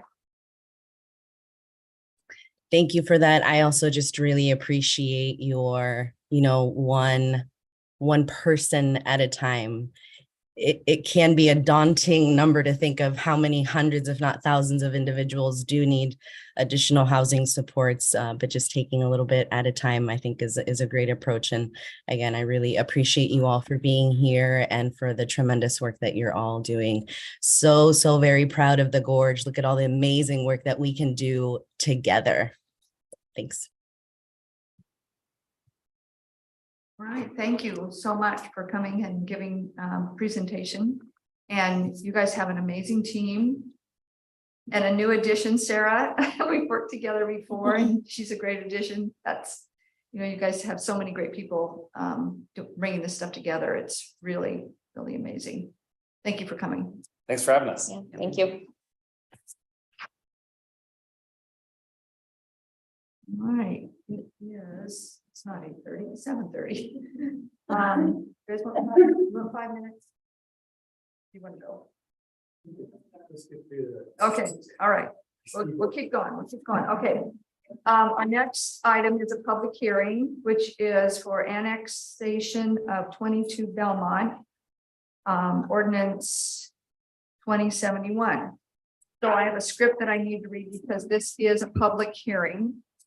I call to order a public hearing to consider an annexation request by IBC LLC, file number 2022-20. As described in the notice of hearing and application, the applicant's parcels are generally located northwest of 22nd and Belmont. The affected parcels currently are zoned urban standard density residential, urban growth area UR2, and will remain urban standard density residential R2 following annexation. A quorum of the council is present, and I will now ask all councilors to disclose any ex parte contacts, conflicts of interest, and bias in this matter. I'll just go down the line. Any conflicts, Tim? No. Megan? Some disclosures. So my day job is with Farmers Irrigation District. And so there's a few different things. I've been working with the applicant and I did a site visit related to a replat with the county, unrelated to this annexation. I did review this annexation for Farmers Irrigation District. And I also did see the pre-application submitted a while back that was referenced. But I do not have any financial conflicts of interest or bias related to those. Mark? None for me. Jessica? None for me. And Eric? None for me. Gladys? None for me. I don't have any conflicts of financial conflicts of interest. I'm very familiar with the property, as the property previously was owned by my sister-in-law. No longer owned by my sister-in-law. Don't have anything to do with this application at all. Would anyone in the audience like to question any counselor on any disclosure, ex parte contact, bias, or conflict of interest, or otherwise challenge the participation of any member of the council? Any audience members that are watching on Zoom, please raise your hand. No one. Okay. If you're listening by phone, you can push *9. None. Okay. All right. Would any counselor like to make a motion to disqualify any other counselor from hearing this application? Okay, none. Okay, in tonight's hearing, we'll use the following order of presentation. We'll begin with a staff report, and then the applicants will present their request. Finally, we will take public testimony. Once the testimony is given, the applicants will have an opportunity to make their final rebuttal. The applicants have the last word because an applicant has the burden of proving compliance with the mandatory approval criteria. After that, we will check to see if staff has any parting comments following the conclusion of all of the public hearing portion. After everyone interested in these matters has had a chance to testify, we will close the record, deliberate, and render a decision this evening. Here are some basic rules for presenting testimony in tonight's hearing.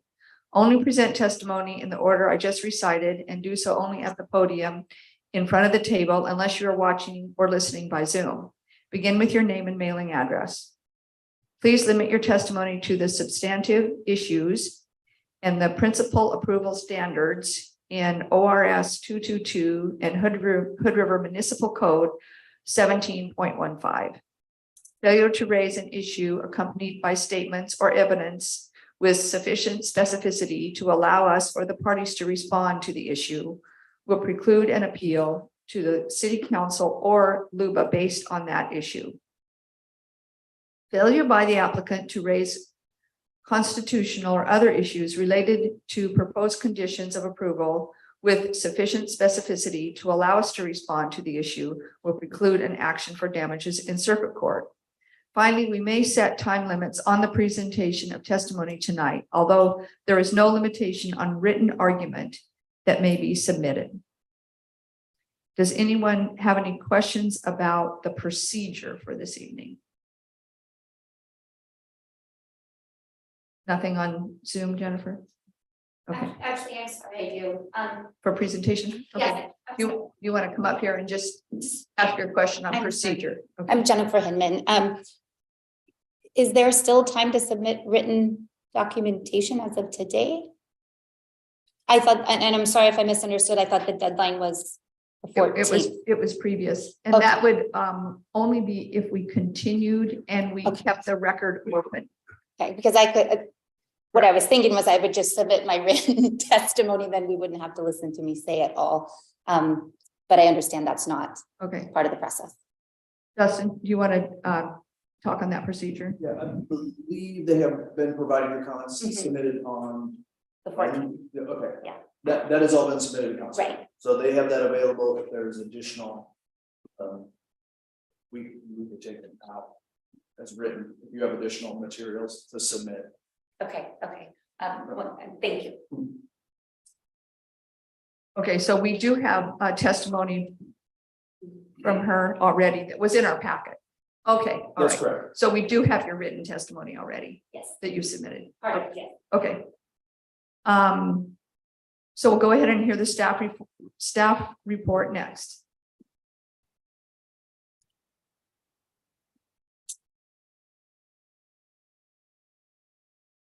Thank you, Mayor. We have representatives from applicant public.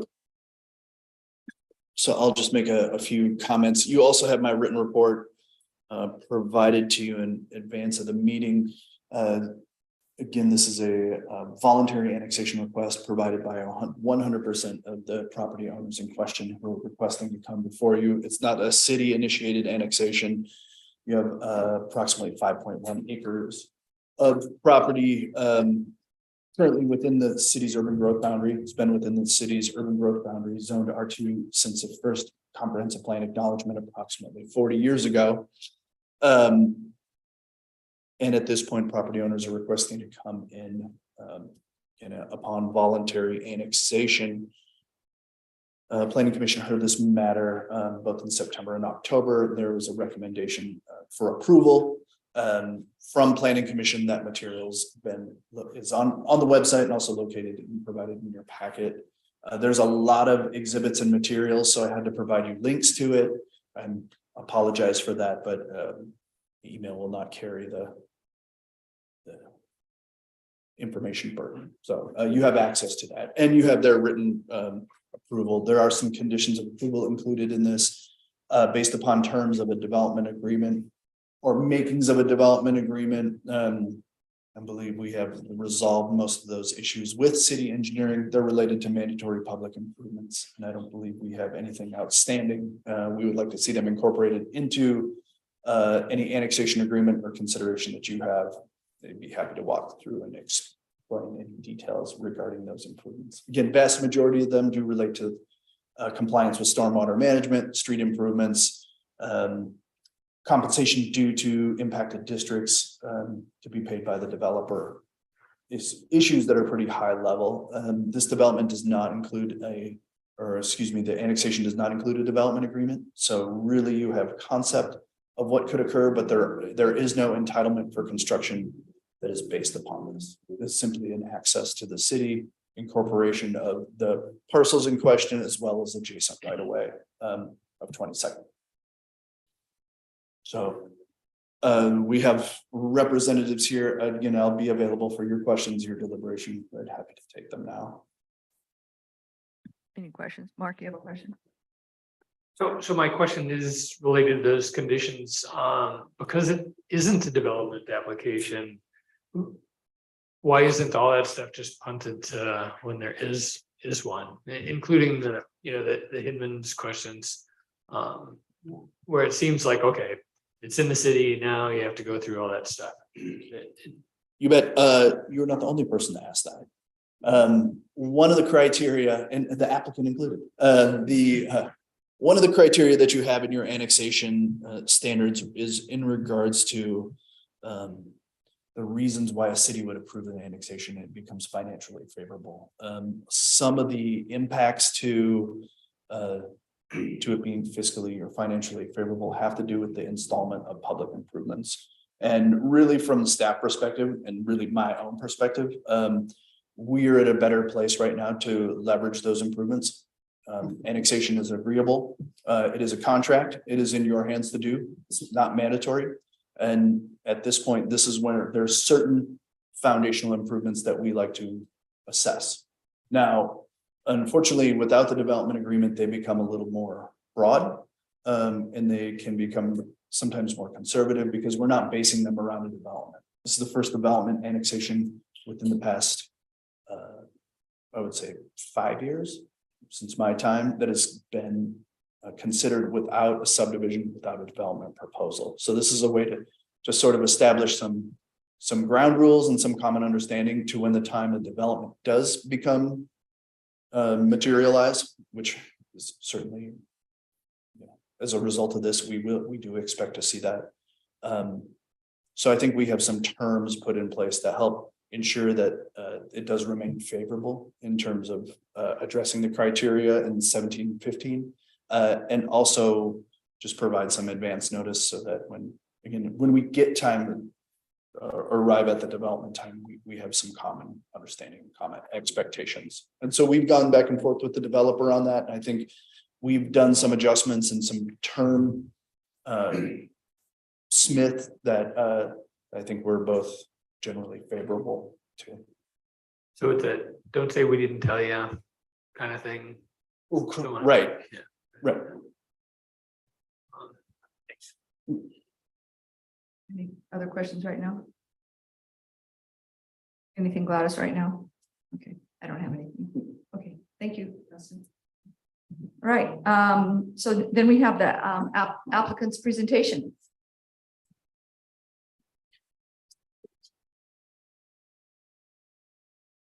I'm Mike Kettler, owner of IBC Construction, 3850 Main Street, Oregon. Yeah, I think the question you asked was the perfect question. This is just an annexation request voluntarily. It's 100% voluntarily. And I think that's probably what we'd love for everyone to focus on tonight. There will be another time to come back in front for the development. And I think the issues at hand should be discussed then for development, because then we'll know what we're actually submitting versus just open interpretation. There is some language that we've agreed upon with Wade Seaborn, the city manager, or sorry, the city engineer, that does kind of change the language from what was originally drafted in the staff report, which we'd like to be brought in to recognize in this also. But from there, I'll probably turn it over to one of our team members, Garrett, and he'll kind of present the annexation itself. Thanks, Mike. Good evening, Mayor McBride and city councilors. My name is Garrett Stevenson. I'm legal counsel for the applicant. My address is 1211 Southwest Fifth Avenue, Suite 1900, Portland, Oregon 97204. I think that Dustin did a fantastic job on the staff report and a very thorough job. And we had a really good opportunity for Planning Commission to vet the minor areas of friction that we did have, and those had to do with some of the public improvements. And to your question, Councilor Zan Miller, we intuited the exact same question you did, which is Why are we looking at these very specific conditions of approval and very specific requirements for public improvements before we've had a chance to present the subdivision? And I just want to step back and be clear, and it's clear in the application, it is our intent to bring forward a subdivision application. It's also our intent to have that application include middle housing. I take it from the presentations I've heard tonight that there is no surplus of affordable and middle housing in the city of Hood River and in Hood River County generally. And I know from working with Mike, one of his goals is to provide housing that people can afford, and that's one of our goals for the project. However, there's a number of reasons why we don't have a subdivision application proposed at this time, not the least of which is that it takes a huge amount of time and money to put one of those together, and we want to make sure that we can get into the city and get this annexation piece dealt with before we invest that level of time and money and energy. And so I want to pick up a little bit about where Dustin left off. When we went before the Planning Commission, we had concerns with a number of the proposed conditions of approval because they were so specific and they required very specific improvements to public infrastructure. Now, it's not the case that we opposed to doing what they were asking for as a general matter. What we were concerned about is because we hadn't laid out the subdivision, we didn't have a development application in front of us. We didn't know whether those conditions would fit what ultimately came before the city. And the problem with imposing those conditions through an annexation is that you can't go back very easily and fix it later. So I'm sure you're familiar with how land division works. Somebody comes in, they have a subdivision, they have an engineered plan or a number of engineered plans for how they're going to build it. The city looks at that and says, well, you need to, provide your sidewalks here. You need to improve drainage here. You need to provide this level of water and sewer service and so forth. And when you don't have that applicant, and let's say there is an issue with those conditions, well, you can work those through in the actual application process. It's more difficult to do during the annexation process. And so we raised this issue to the Planning Commission. We raised constitutional concerns with it because as a constitutional matter, an exaction, which is a request for a private person to build part of the city's infrastructure, is a taking. And our concern was that if you impose that during the annexation, there's no development approval that can justify the taking. However, we have been very busy between Planning Commission stage and now, and we've worked very collaboratively. Our team includes Elizabeth Betts, who's with us tonight, who has worked with your city engineer to deal with these conditions. And it's not all of them, it's a handful, but to propose some revisions of those conditions in order to make sure that this is going to work in the future. And part of it was to give us the flexibility to deal with things that we may not anticipate. And the other part was to make sure that we were biting off something that we thought was reasonable to chew. So if you look at pages 124 through 127 of the council packet, you'll see a letter. And what this essentially is where we landed in terms of the few conditions that we wanted to ask you, the council, to revise from what they appear in the staff report. So the staff report reflects the original conditions. This letter reflects the conditions that we've agreed upon with city staff. And the conditions that we are asking to be revised are conditions 6, 12, 17, 19, 20 through 21.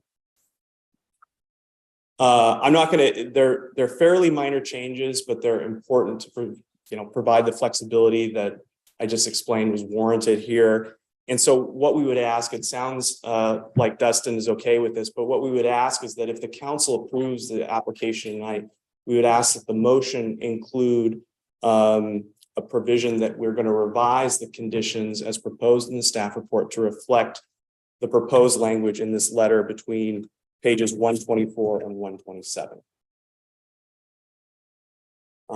So that's basically my explanation there. There was as far as other issues I wanted to cover tonight, there was a letter that came in that we did not get. It was submitted the 14th by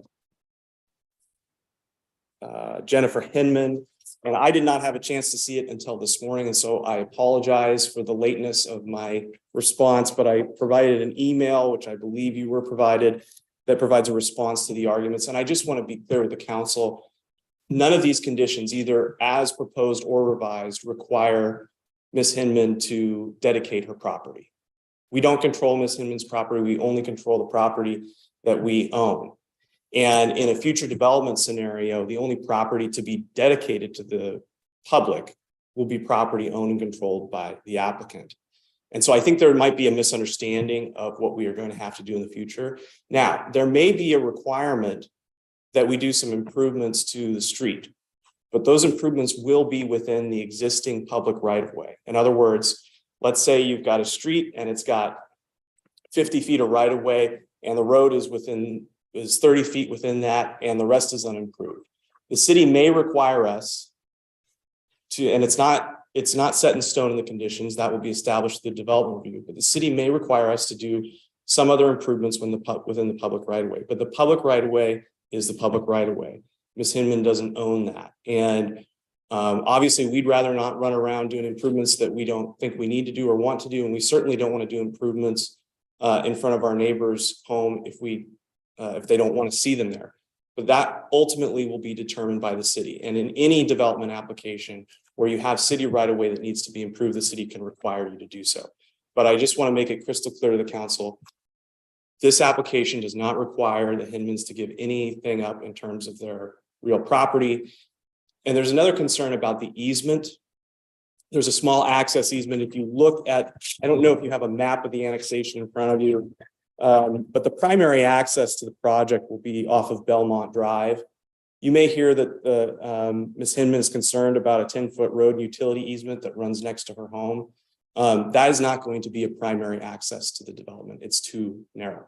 What it will most likely be is improved to meet city standards, in other words, paved, and we're going to make sure that all the utilities in there are up to snuff.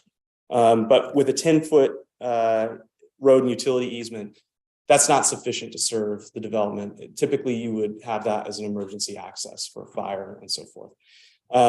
So that's a quick précis of my response to Ms. Hinman's letter. I totally understand those concerns. I mean, certainly this property is, it's not undeveloped. This is what we would call an infill development, taking an underdeveloped property and developing within the city and within that property. But it's certainly going to be a new thing for the neighbors, and we understand that, and we're very respectful of that. But I want to make sure that the council is clear on what this application requests and what the conditions of approval are going to ask us to do. So with that, I think that Dustin's staff report does an excellent job of explaining why the application satisfies the criteria. Planning Commission spent a good deal of time on this. We think that they got it right, and we'd ask the council accept the staff report and approve it with the conditions, with the adjusted conditions at packet pages 123 through 127. So other than that, I'm happy to answer any questions you may have.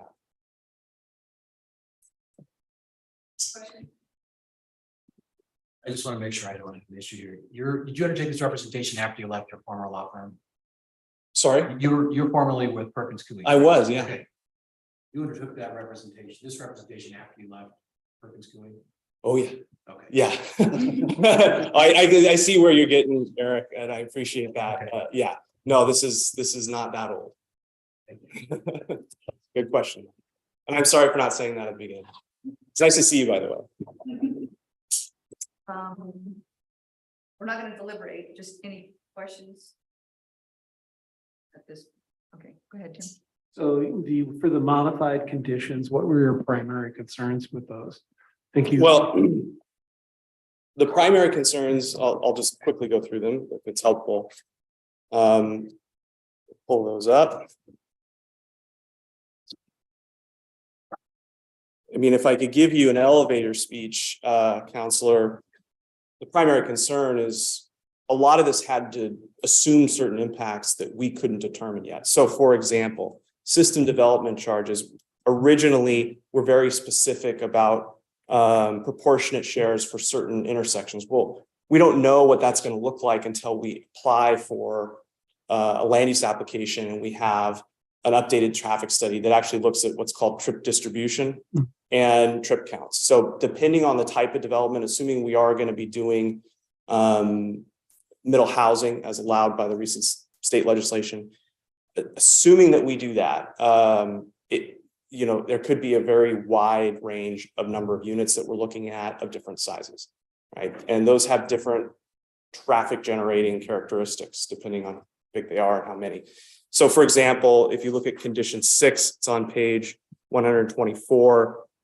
It talks about, it's very specific about where we need to contribute proportionate share. And all we're asking for at this point is to let us propose the development, do the traffic study, and make sure that that makes sense, because we don't want to be on the hook. I mean, we're like anybody else. We don't want to pay money that we don't need to. And we also don't want to pay money that's not going to be useful to the city. So we want to make sure that if we're making a proportionate share, it's actually proportionate, and we need to have a development that makes that connection. So that's number one. Condition 6, do you want to jump in? Yeah, I'd probably also say just the general like narrative to what we worked. Sorry, can you hear me? The general narrative to what we worked on in the conditions were things that constrained the development, like language like required loop water line systems or certain width of roads that were contradictory to the middle housing code. So there was a lot of the language that limited what the city's engineer could approve once we actually got to the development application, which, as Dustin kind of said, is if it's approved now, they're non-negotiables later. So we need some of that language to be modified. So depending on if we do a standard subdivision or a middle housing subdivision, that'll basically change the way the wording would be submitted from our engineer, if that makes sense. No, it totally does. So in general, you've taken out the specificity. Correct, yeah, because we're only annexing now, it says, yes, we will agree to do the improvements. We fully acknowledge that. We know that they're going to be coming our way at the time, but let's discuss the specificity. Oh my gosh, I got a sick and I got about 2 hours of sleep, so apologize that one. Yes. Yes, especially with 2 hours of sleep. Yeah, so we basically just kept it, with the understanding that yes, they're coming our way, but let's keep them kind of vague to where we know that they're going to come. Yes, we're going to address them, but they're not so specific that we're limited to what we can do in our development. Thank you so much. Yep. I think that answers my question. The only thing I'd add is that if you look at what we've done here in terms of language, we're not asking to, for example, not have to build streets or not have to build sidewalks. All of that's acknowledged. What we saw are problems that could have been insurmountable when we came in for a development application, just because it wasn't feasible to do. And so, I submit that it's not in the city's interest at all to annex a property that then can't be developed under a realistic scenario. So we just wanted to make sure that we retain some flexibility to work through that through the development process. Thank you. Did you have any questions? No questions. Thank you, Mayor. Thank you, councilors. Appreciate it. Was there another question? No, I think we're good. Okay. Thank you. Thanks. So is there anyone that has come to speak in favor of this application and zone change? In favor? And anyone online, Jennifer, that's raising their hand or? Okay. If anyone wants to make a comment on this application that's neutral, not for or against, just a comment, I could speak now. And I don't see anyone. Okay, and so those opposed, this would be the time to speak. Okay, and then go ahead and state your name and your mailing address. I am Jennifer Hinman. My office mailing address is 502 Washington Street, The Dalles, Oregon. And I'm here helping my mom navigate this system that is not within my bailiwick. So I am also kind of floundering in this particular system. I am a little surprised, again, this happened at the commission level where evidence is submitted after the date of the date that was given for the deadline, which was the 14th, which I had all of my documentation in on the 14th. Apparently, the attorney is saying that he submitted something today. I didn't get it, and it's late. And so I am asking at this point for a continuance based on not having all of the record. I would like to note also that I did communicate with Mr. Nielsen about trying to get the full record. And what I got was a 75-page document with links to multiple places. It appears that attorney for applicant received a document that was 127 pages long. So I'm not sure, piecing it together, what exactly is in the record at this point. So I guess I'd like to address the continuance first. Or if you want me to proceed. Yeah, I go ahead and proceed. We'll note that you're asking for a continuance, but then go ahead and proceed. And I still at this point, I mean, I was in communication about what was in the record as of today and didn't get the email. So I apologize if my procedure is off. I've not presented at the council before. So thank you. Ms. Hinman is here today. She's my mom. I do want to make it clear in the record of what exhibits that have been submitted. It's exhibit 1.1, 1.2, exhibits 1 through 21, 21.1, and then exhibits 22 to 23, and the letter that was dated November 14th of 22. And hopefully you have had the opportunity to read some of those, specifically the letters that we have submitted, because those really encompass the majority of arguments that my mom is making in objection to this annexation. I'd like to comment quickly on what Mr. Nielsen stated in his presentation, and what the applicant has said is that because there is no development being presented, that we're just looking at kind of this minimal bare bones type of presentation, but it is our argument that we should be looking at the entire impact of what this annexation will do. There was note that it is 100% of the landowners that are asking to be annexed for these particular lots. But just because the landowners are saying I want to be annexed doesn't mean the criteria has been met. We do agree that there is a housing issue and that part of this development absolutely is going to go forward, but I think that it needs to be done in a way that follows the rules and codes and the legal requirements regarding taking property. So I just wanted to note that before I go into our testimony. So I do understand, and I apologize for reading, but again, I'm a little bit nervous here. Sorry. I understand the applicant is representing that there's no proposed development, but as they just stated, they are going to propose a development, and the codes require that we consider the impact of this annexation on the property and how it applies to the code and statutes. So I think it's realistic that we do need to consider even what's partially been proposed, which would be approximately 70 homes on a 5-acre lot. And that is part of that example is exhibit 6 of applicants' documents from September 19th. Again, I don't have the 127 pages, so I don't know where that is in those documents. I'm asking the council to consider the impact of the annexation as a whole on the community and the neighbors and the environment when making the final decision. During the last commission hearing, it was mentioned that we should make the decision based on worst case scenario that the development is going to happen tomorrow. And so with that in mind, have the codes, laws, and conditions of the comprehensive plan been met? And can the applicant legally meet the conditions that have been placed in the staff report for approval? The applicant presented that this isn't the time to hear those, and that they're not asking for rezoning. But what happens to R2 and county and R2 and city, it's very different in how that is applied. So once annexed, the rules for the developer are more favorable to the developer, and the rules are less favorable to neighbors wanting to object. So we do think this is a really pivotal point to consider how this annexation is going to impact everything. We request that a clear development plan be made, that more precise, I think what was the specificity actually be held to being specific. The vagueness of the conditions, I think, don't comply with the codes. So as per Hood River Municipal Code 171590, in order to assure that the city council prior to action upon a proposal for annexation are fully informed as to the potential impacts of the annexation on both the city and the territory proposed to be annexed. It's a code, it needs to be met. And we don't believe it's been specific enough.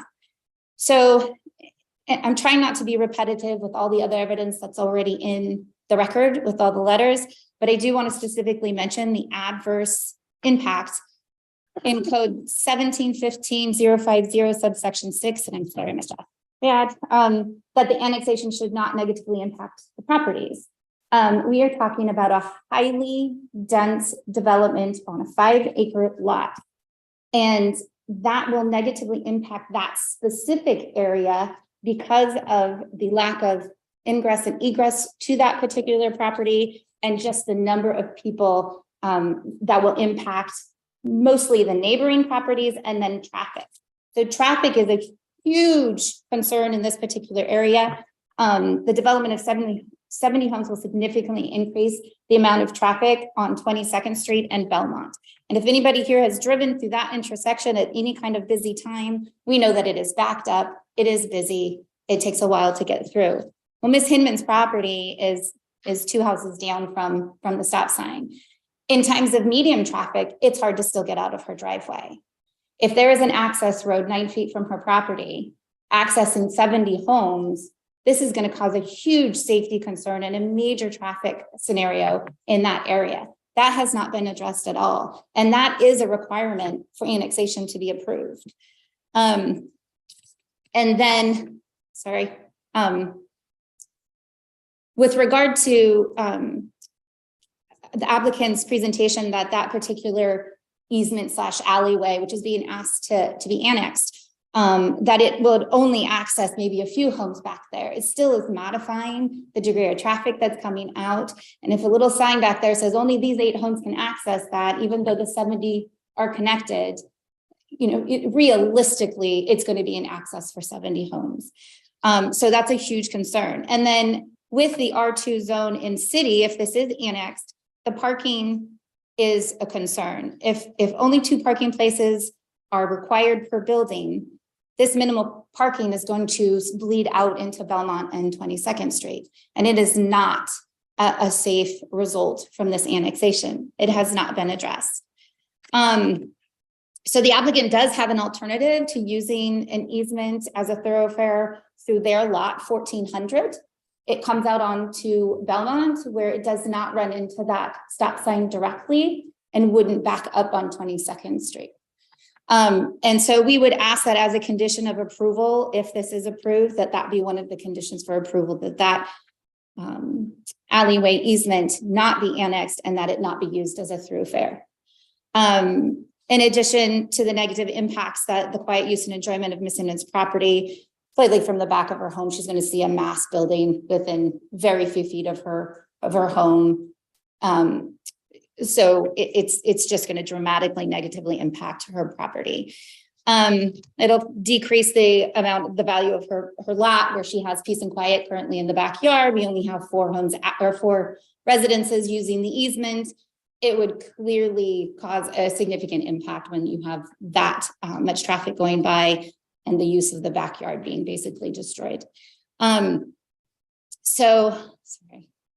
addition, with this proposed annexation comes the development process, which would wipe out numerous trees, including the white fir. And I think you saw the Braun tree study that indicated how far the development would need to be away from this rare white fir tree for it to not kill the roots and kill this tree, which would then make the easement not usable because it goes right by the white fir, and that the development that's proposed in Exhibit 6 in the documentation from the applicant, it would be building right on the roots, which would essentially kill the tree. And so we think that should be a requirement if this annexation is approved, that should be a condition of approval, that Braun tree study needs to be adhered to, development needs to be away from it, and it cannot be a thoroughfare because it will kill that tree.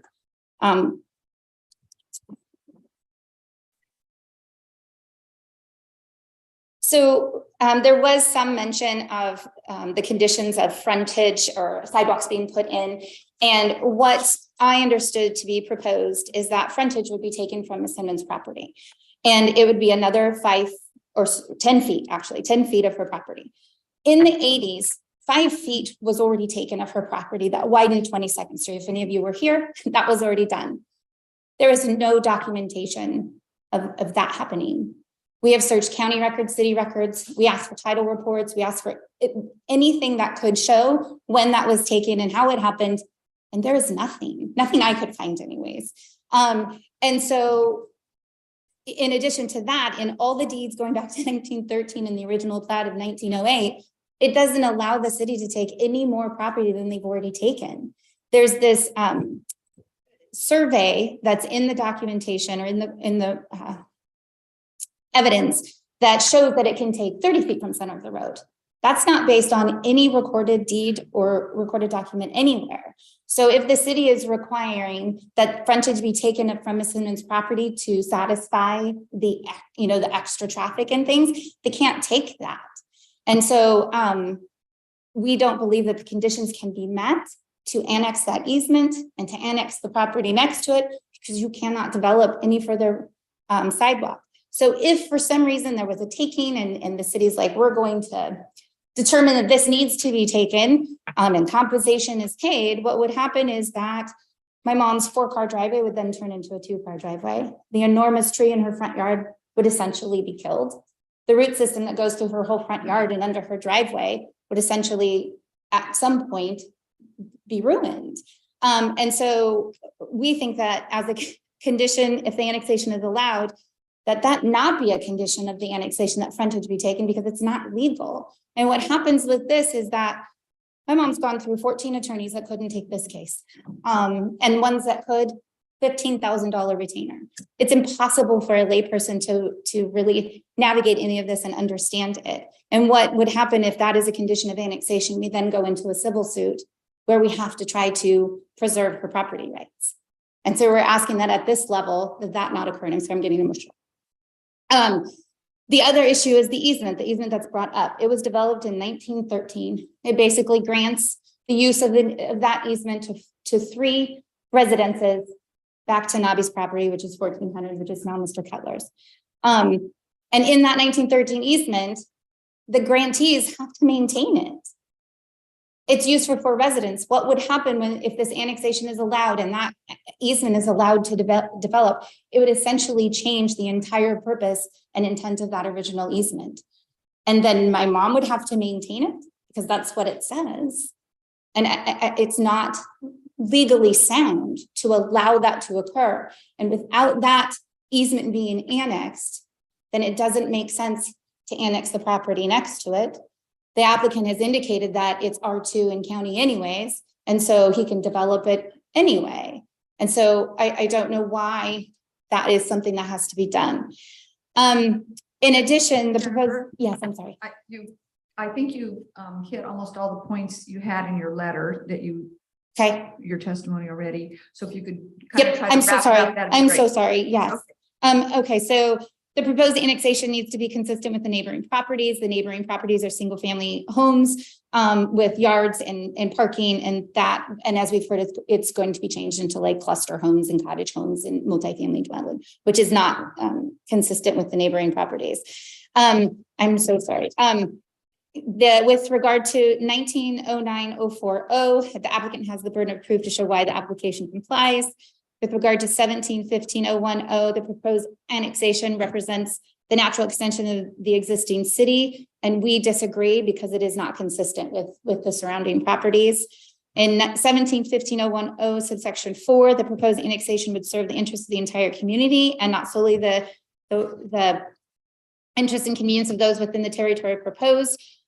We argue that this proposed annexation does not support the entire community with the impact on the traffic and the unsafe situation that it will create in that particular area that is unaddressed in this annexation. Subsection 17-15-21 says that preliminary plans and specifications drawn to scale and the existing proposed land uses and residential density And since the applicant is saying that there's no development plan, that criteria is specifically not met. We go to 1715, 050, and 060 are kind of combined because one's for developed land, one's for undeveloped land. That the territory is contiguous to the city limits. That's not true. Lots 1600 and 1400 are not contiguous to the city. They are connected to lots, one of the lots that is contiguous to the city. So they are connected to lot 1300, but without 1300, 1400 and 1600 are not contiguous to the city. That criteria is not met. Sorry.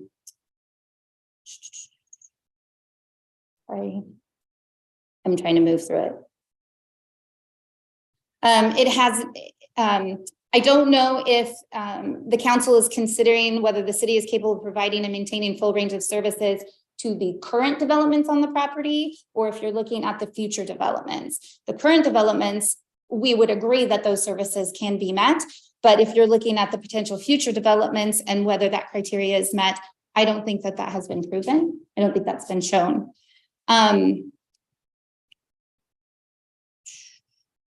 There's been no traffic assessment and nothing to address how this is going to impact the traffic on 22nd and Belmont.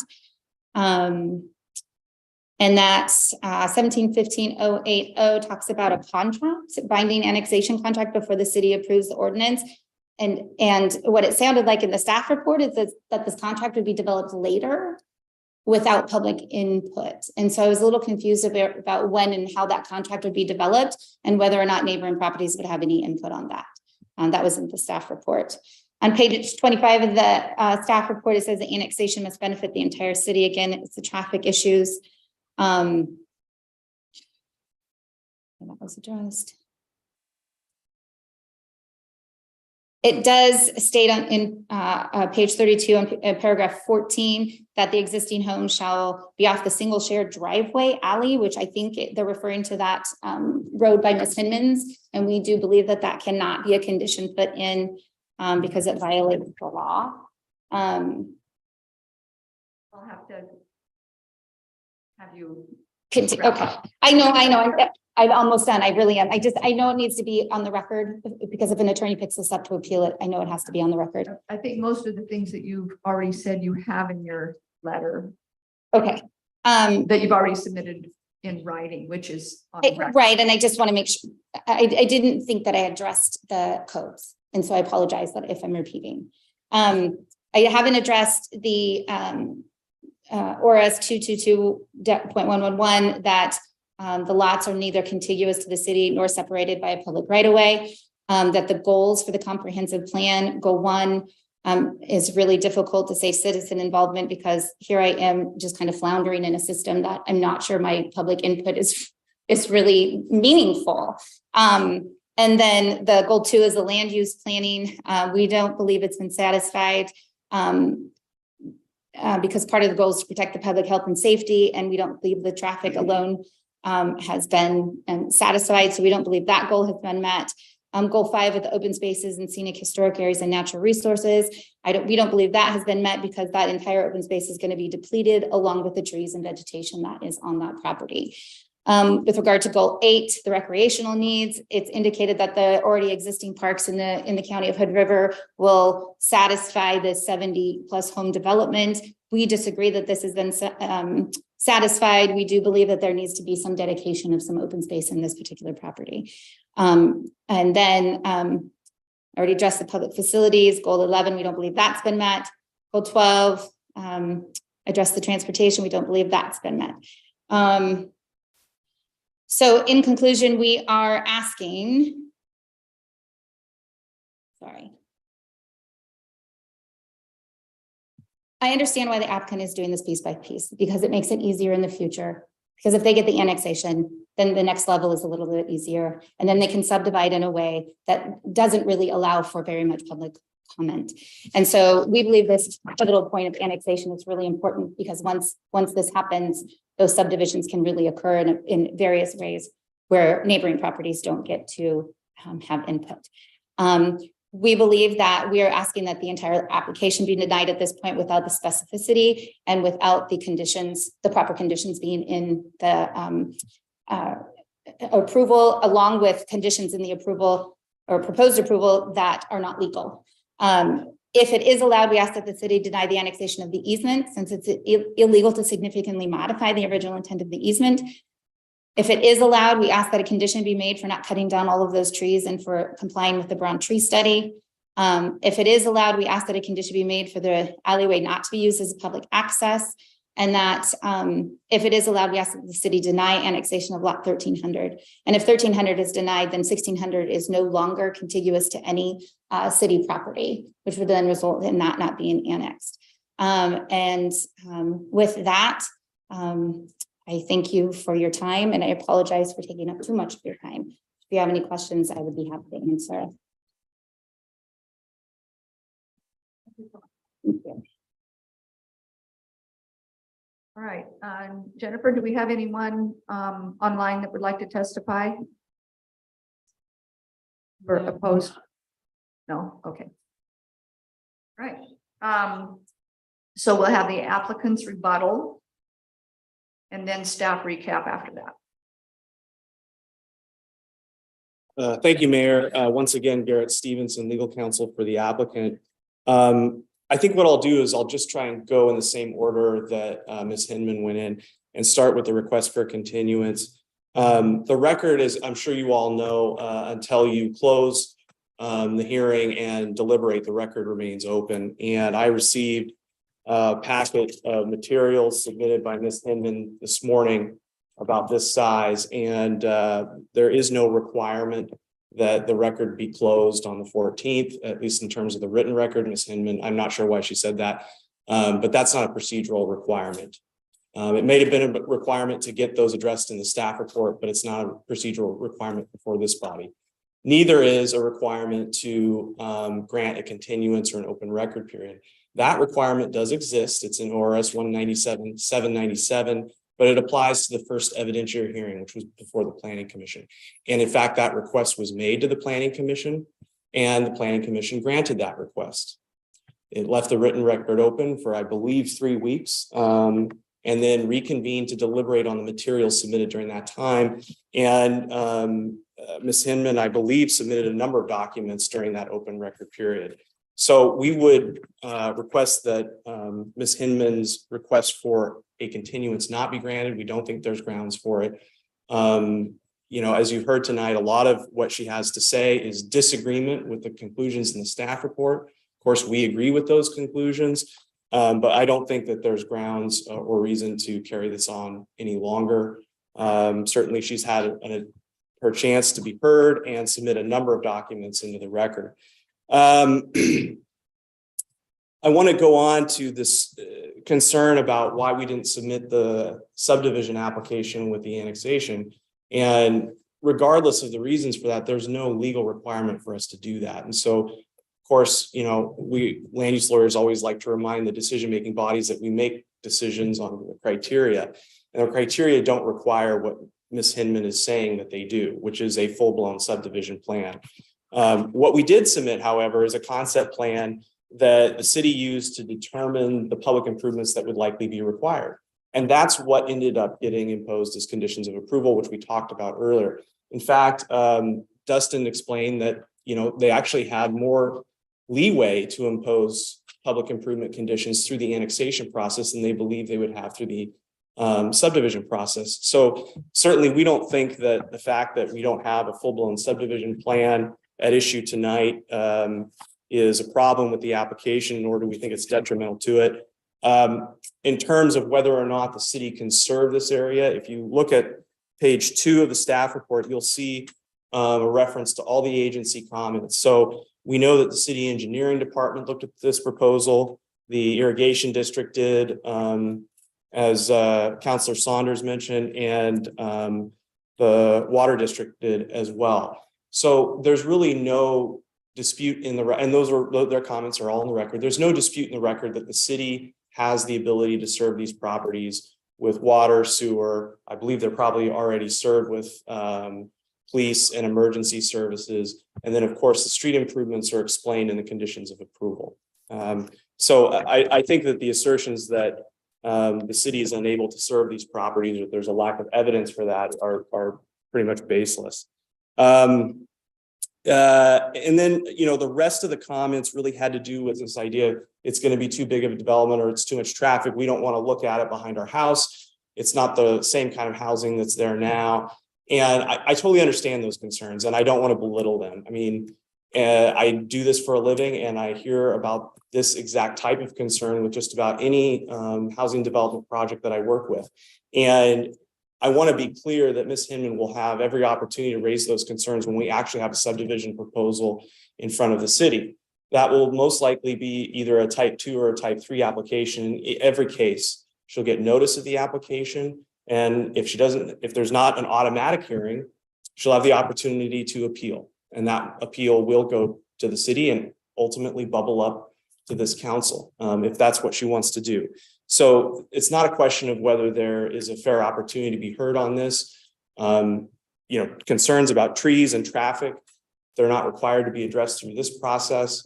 They will be required to be addressed through the actual development application. And I want to make a point, and it kind of gets back to my concerns originally discussed about the conditions, is that annexation does not allow us to build anything. But annexation is required for us to build anything. So one of the comments that Ms. Hinman made was, why don't they just build under the county standards? We cannot do that. The city's adopted a policy that any new connections to city services require annexation. And so you'll probably be seeing this a lot more since most of the land in the city has been developed to one degree or another. In order to develop, we have to annex. But just the act of annexation is not going to see a single house built on that property.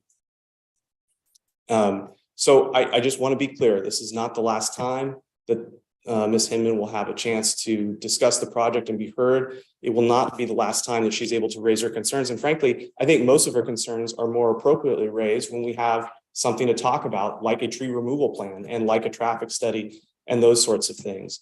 And so I understand the concerns, and believe me, everybody wants to be able to see exactly what's going on, but what's going on here is we want to get into the city limits so that we can turn around and then make our subdivision application. So as far as the plans not being specific enough, the specificity that Ms. Hinman is looking for simply is not required by your code. It's definitely not required by Oregon state law. And I think that I'll just end it there. We really would like to get a decision tonight. We've been working on this for most of the year. And, we think it makes sense to, after the time spent and the deliberation given to it by the Planning Commission, the time we spent with the City Engineering Department and the Planning Department, we think it's a good decision. We think it's well thought out. It's been through the ringer, and we would respectfully request that you approve it with the changes to those conditions at pages 123 through 127 of the packet. I won't go into the issues about the easement. That's not relevant to the city's approval criteria. And I explained why in my email, but suffice it to say, the Oregon Land Use Board of Appeals has firmly said that concerns about private property rights are not things we litigate in front of city councils. And I don't want to put you guys through that tonight. If you have any questions, I'm happy to answer.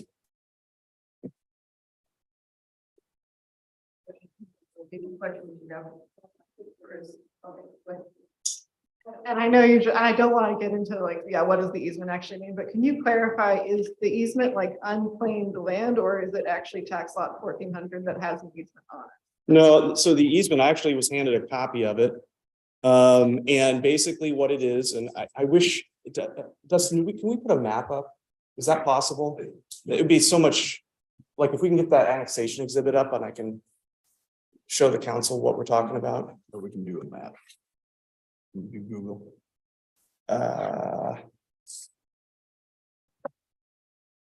Well, what might be more helpful here. I want to show the annexation exhibit. Would it be okay if I show you this? You can pass it around. Is that appropriate? Yeah, I'll be able to show it. And I will have to go blind now because I only had the one copy. I mean, I'll just answer the question really simplistically. It is tax lot 1400's land. It is IBC's land that we that the original owner granted an easement for access and utilities only. So, which we're not at this time, or neither at development time will be ever trying to revoke that. Right, yeah, and I don't want to get into the actual easement, but it is part of tax law. Yeah, it's part of tax lot 1400. That answers my question. Okay, yeah. So- So if you want to see it, I have a copy of the easement, but again, you know, I've been down the road of arguing about easements in front of city councils, and it gets very, very difficult very quickly. And we don't think that in order Right, to no, prove our I case, we need to agree. go there. Just for my clarity, this is helpful, so.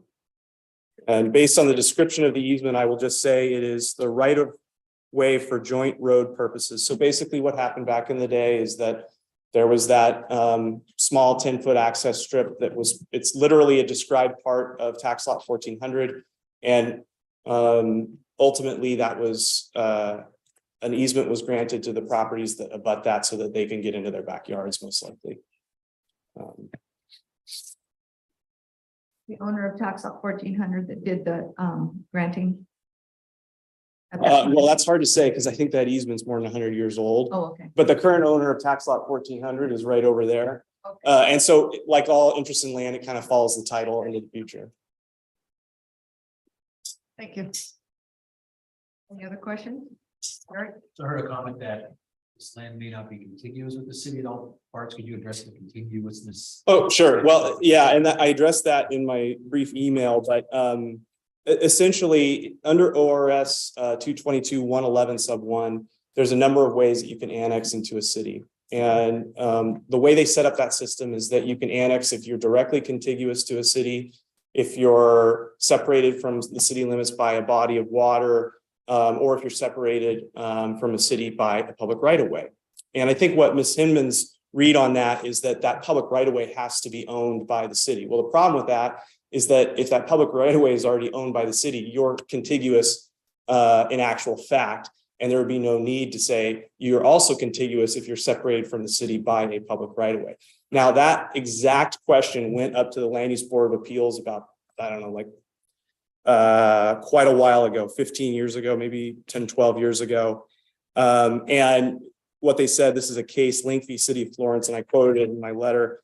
But basically, the city does not have to completely own the public right-of-way in order for an applicant to meet the contiguity requirement. That's the interpretation of state law. It got affirmed at the Court of Appeals, and that's the system that we've had. Now, in this case, there's actually some I fully admit there's some lack of clarity in the city's maps about how far the city limits extend across 22nd, okay? I've seen pictures where they're all the way to the west side of 22nd, and I've seen pictures where the city limits run down the middle of 22nd. But I discussed this with Dustin, and the final annexation exhibit will actually include all of the territory, including all of 22nd that abuts the property. And so this is why it'd be so much easier if I had a map to show you, but maybe this will help. So if, I don't know, can you see my computer? Okay.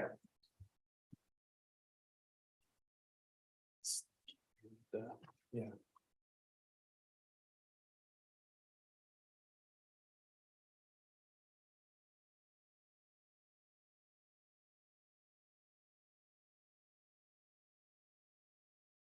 Okay, so if you look here, you've got, thank you, Dustin, you've got, and it looks like at least Google thinks the city limits are right there. But even assuming that the actual city limit line sits, and this would be a question for the city engineer, if it sits somewhere in the middle of 22nd Street, the final annexation exhibit and the final legal description that the city will ultimately have will annex the applicant's property all the way out to include all of 22nd Street. So there's going to be no lack of clarity after annexation that 22nd Street, where it abuts the applicant's property, is fully annexed. And that's what that Luba case I mentioned was all about. Somebody made the exact same argument. You're coming in and the street's not annexed yet. And they said, well, it doesn't matter. And in this case, even if it did, the final annexation will include that street. Did that answer your question, Commissioner Haney? Or Councilor Haney, sorry. Other questions? Gladys? Okay. No. All right. Thank you, Mayor. Thank you, Yeah, councilors. thank you. Dustin?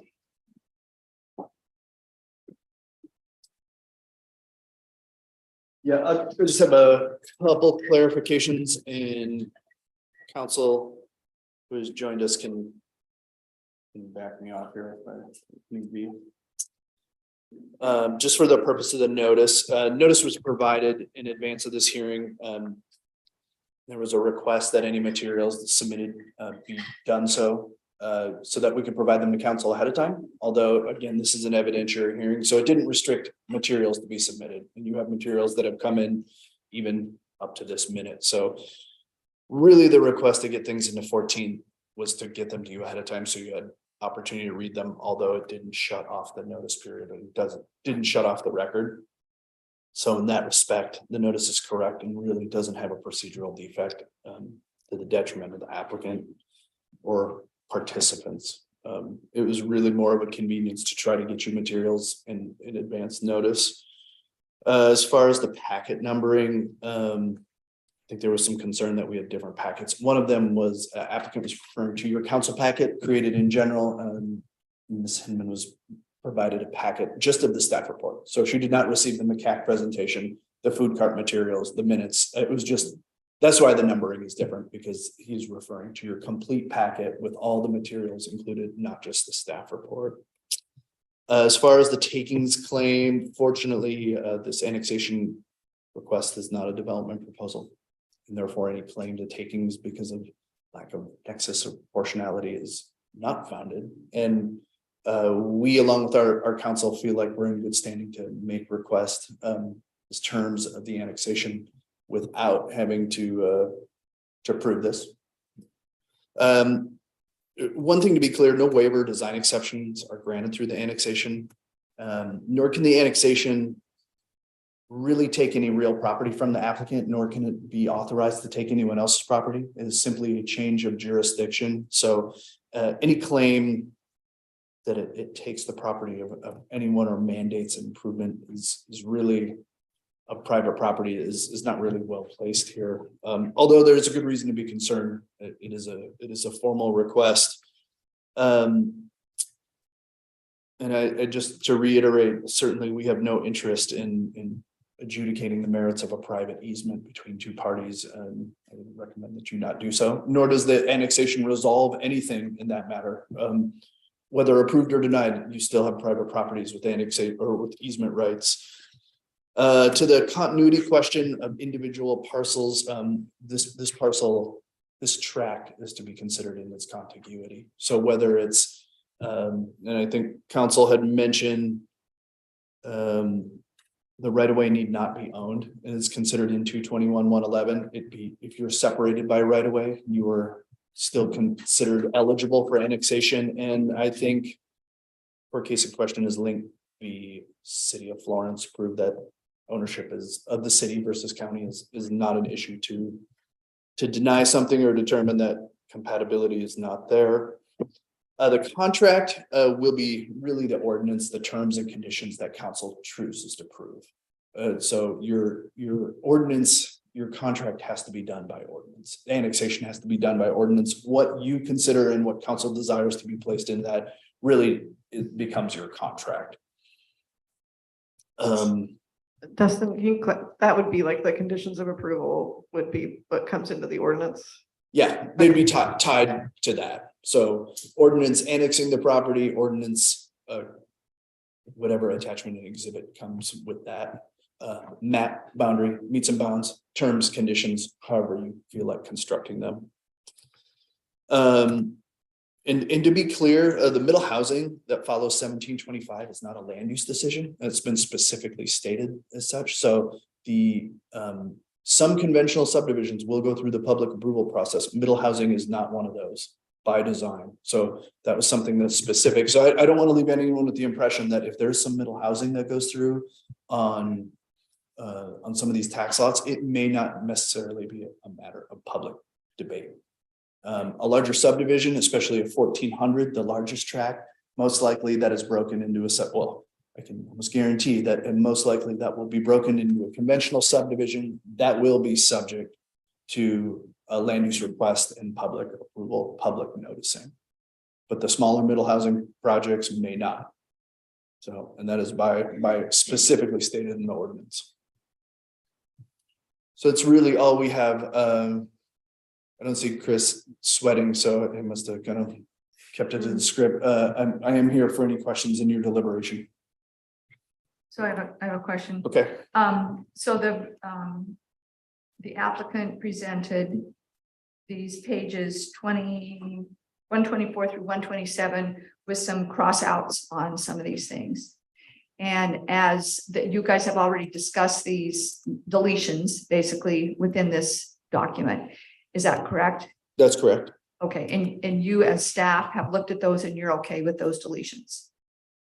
Yeah, I think we will, in substance, we may, what I would mention is we may want to do some wordsmithing to translate from engineering to legalese, mays and shalls, but in terms of the change of specificity or timing, I think in substance, we're very comfortable. So if an motion was made to include this, how would that be done if it isn't, just saying specifically we want to include these as written or in substance? Yeah, Or how would you want that done? I think in substance. In substance. Yeah, and we'd have a comparable for you so that we wouldn't stray too far from what the intent is. Okay, all right. But again, I appreciate Elizabeth going through and penning that, and Wade making some city's engineer. I will probably want to possibly dial them into the legally enforceable between Garrett and Dan. Okay. Other questions for Dustin? Mark? I have a specific question about the edits in the Klein letter. For number 17, the edit refers only to the middle housing standards. Does that mean the entire development is under the middle housing standards or just some subset of it? I think anticipation is that there will be some middle housing. It's not, I don't expect it to be exclusively middle housing. So there's like crossing off 20 feet and other non-middle housing things in number 17, do we not? Yeah, what we don't do is we do not remove the mandates for fire access and utilities. So if a 15-foot driveway is sufficient for a driveway, that's fine. If a fire truck requires 20 feet and the utility separation requires 20 feet. So this does not tie our, I mean, my question is, does this tie our hands when we get into the development stage? Yeah, 15 feet would set aside a driveway. I don't think, and actually this cannot overwrite a fire code or a utility code. It looks like that number 17 only affects tax lot 1300 and 102 street improvements. And I think that was the basis. Yeah. Okay. 1002. Just for that. Gotcha. So that's the limitation. Thanks. At least that's how I read it. I didn't have anything else. There was a mention by the neighbor about property lines being valid, but that's all. We're annexing a property and everything has to be copacetic to make that true, right? Yeah, again, the annexation does not validate or invalidate any property line. Right, thanks.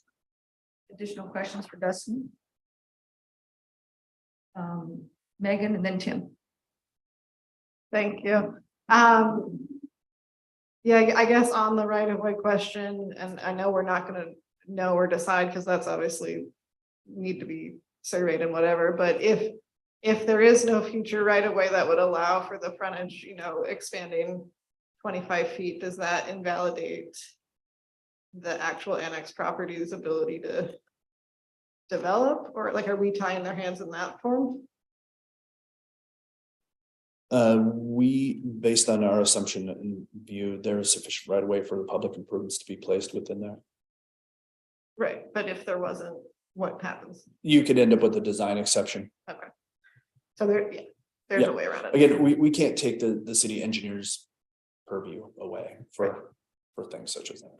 Okay, and then two other things, and I just got a little confused in all of the material, but, is the property going from Ice Fountain to city water, or is it staying on Ice Fountain, or is that a decision for later?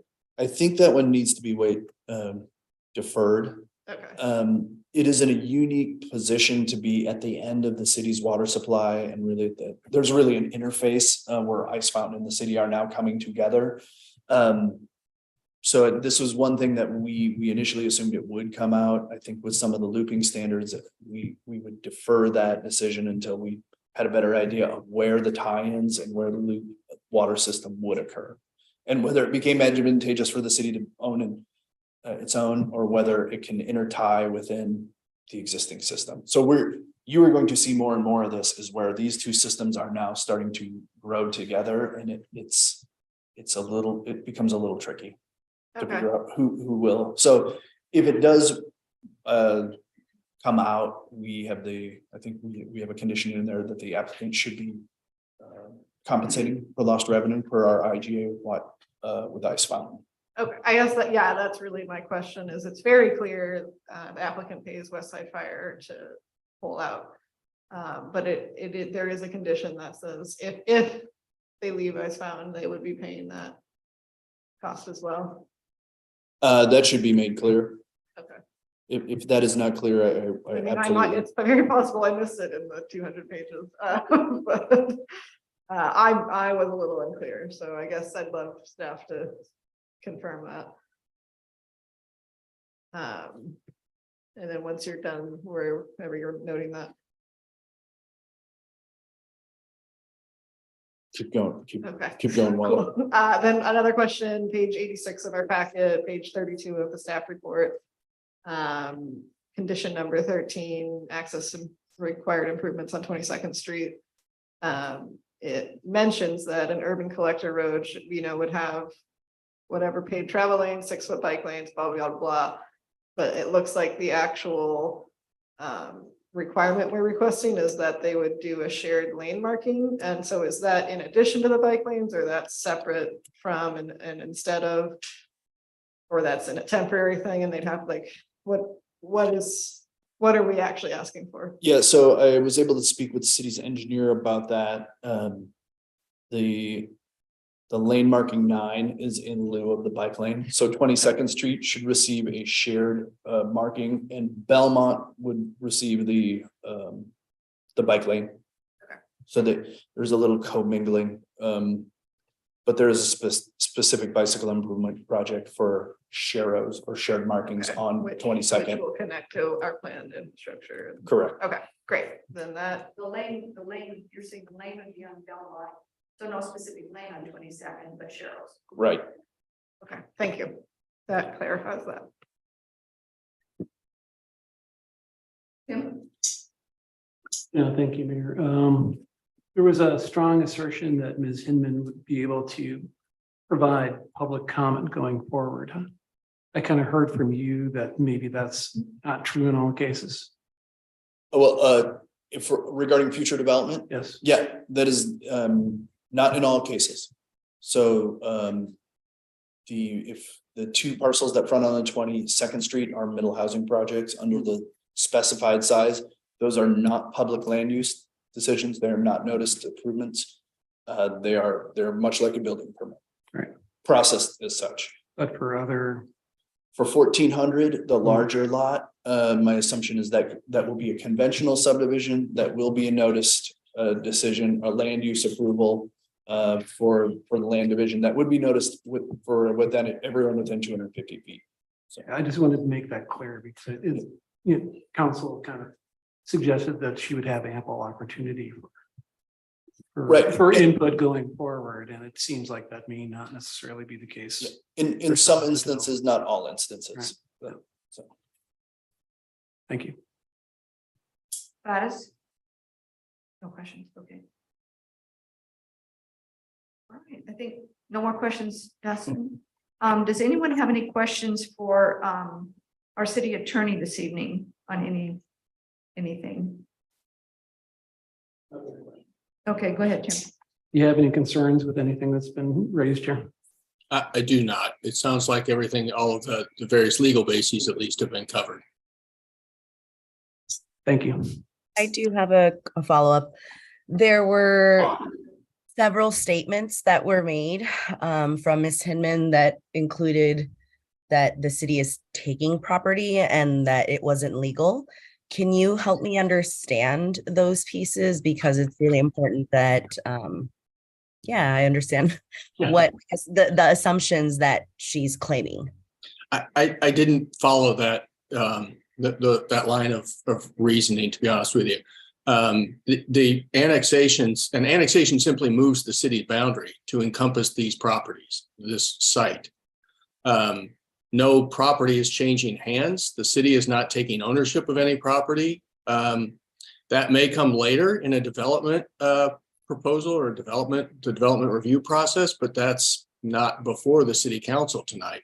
So I'm not sure. I think my sense was that it was speculating going forward. If this property is subsequently developed pursuant to a subdivision or some other development application, then the conveyance of some interest in real property will be necessary.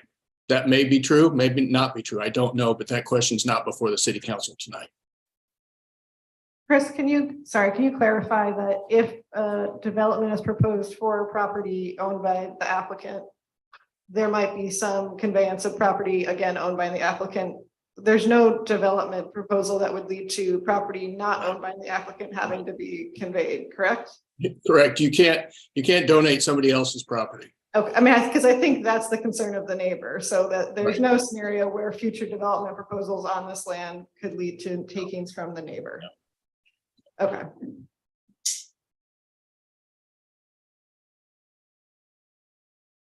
No other questions? Okay. All right, great. I think we've had testimony, lots of it, lots of information, lots of written information. Are you guys okay with me closing the hearing? I'm ready to close it. Okay, I'm gonna close the hearing this evening. We won't have any more testimony and we will go ahead and deliberate. There might be a question we need a clarification on from the attorney, the applicant or staff, but maybe not. So go ahead. General thoughts on the approval. Tim? Well, I mean, obviously, there's been strong cases made on both sides, both the applicant and the folks against it. However, given the criteria that we're faced with judging this case on, I don't really see a real good reason to not approve it. It seems like everything's in order. The criteria is what the criteria is, and that's really what we're faced with judging. Okay, thanks, Tim. Megan? Yeah, the criteria for approval is natural extension of the boundary, which I think it meets, doesn't limit city services, I think is met, doesn't result in a deficit of service, again, I think met, in the interest of the entire community. And I think that's where, these approval conditions ensure that it is in the interest of the entire community and not just in the interest of the applicants. And so I think with the conditions, even the edited conditions, I think that's where we're ensuring that our approval standards are met. And I think, to Tim's point of the standards are what they are, and I think they're met. Okay. Mark? Yeah, this is, Hood River is growing, and this is the whole time we've been on council together, annexing these pieces that are in the UGA, but not yet in the city it's just what's going to continue to happen. So our job as counselors is to make sure that all the I's are dotted and T's are crossed. And that doesn't mean we're not sympathetic with neighbors because things change, but this is what's going on. I'm excited to see some, the middle code referenced. I think that making sure that it's as tight as can be, which is, staff's goals is exactly right. I don't see any, I think we have succeeded and dotting and crossing. Jessica?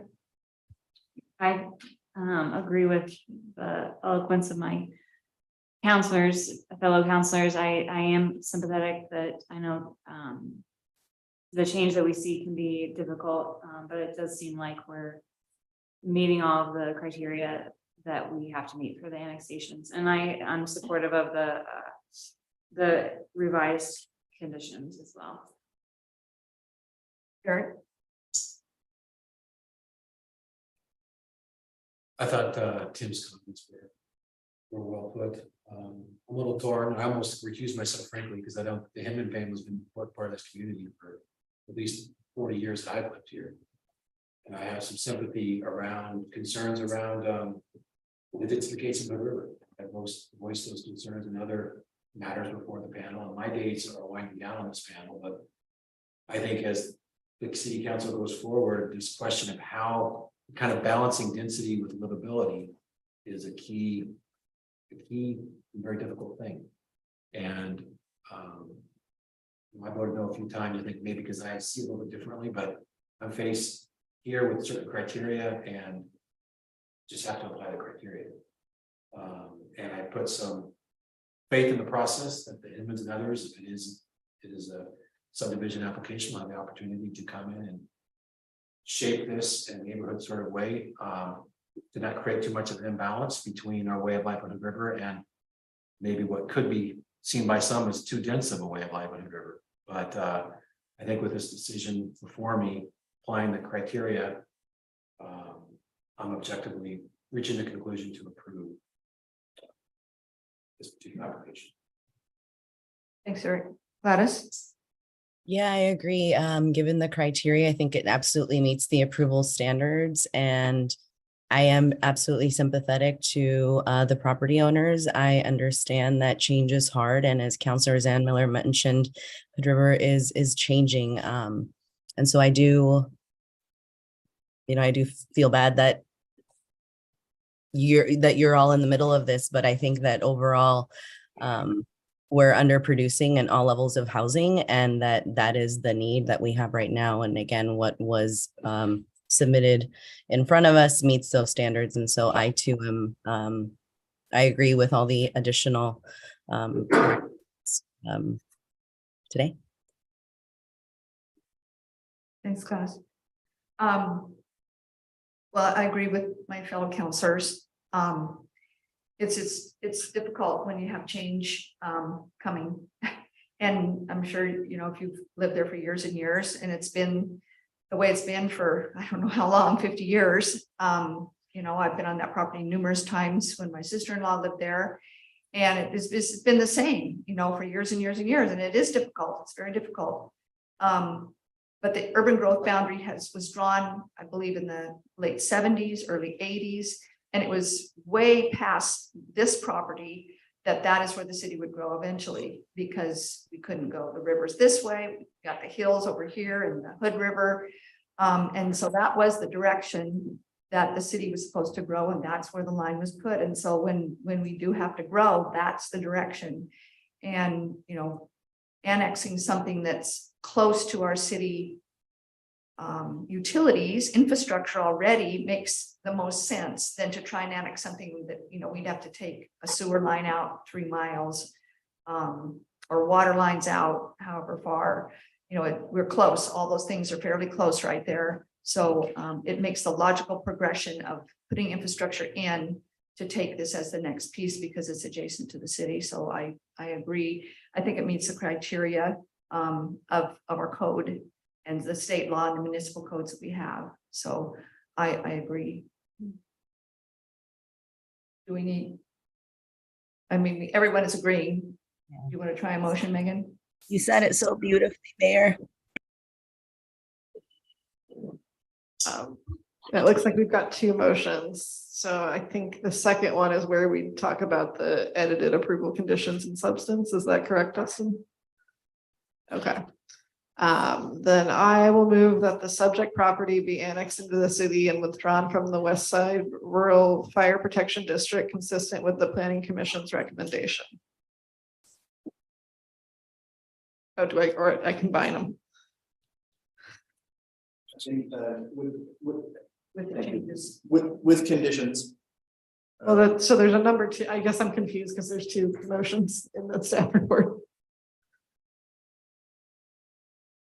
Or should I be saying them all as one? If the planning commission's recommendation included the conditions, then it's part of the planning commission's recommendation. So when you say consistent with the planning commission's recommendation, as long as they also recommended those conditions, you should be okay. Oh, I see. Okay, sorry. So yeah, because they didn't have the updated. Well, I can't read and think at the same time. So I move that the subject property be annexed into the city and withdrawn from the West Side Rural Fire Protection District consistent with I guess the edited approval conditions roughly in substance, and staff will finalize. On pages 124 through 127. Yeah, sorry.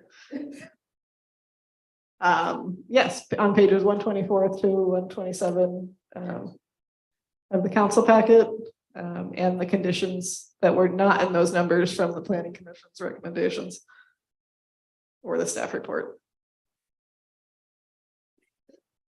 Butchered that one. We good? For a second? We will draft an ordinance. Okay, and Oh, and the ordinance is part of that, drafting the ordinance. well, I guess so. This is where the number, and I move if we direct staff to prepare an ordinance and development agreement for the annexation. And I'll say. In the future, can we not do 1 and 2 because it's confusing? All right, Megan's made a motion and Mark has seconded that motion. That the subject property be annexed into the city and withdrawn from the West Side Rural Fire Protection District, consistent with the Planning Commission's recommendations, and the changes on pages staff packet 124 through 127 in substance, and also direct staff to prepare an ordinance and development agreement for the annexation. Good. Right. All those in favor? Aye. Aye. Nays? Abstentions? Chair votes aye. Right, that's all you need on that, Dustin? All right. Make sure. All right, we're gonna do it is 9 o'clock. We're gonna do 5 minutes. So at 6 minutes after 9, we will come back. Sorry, guys, we got to get a 5-minute break. It's 9 o'clock.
Okay, we had our recess. We're going to go back into session. We're going to open the work session.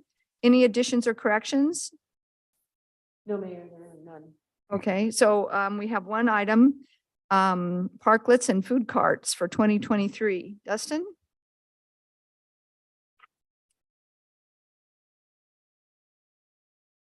Thank you, Mayor. This is, just have a little update for you. This is a matter that was requested by council to take a look as a part of the work plan.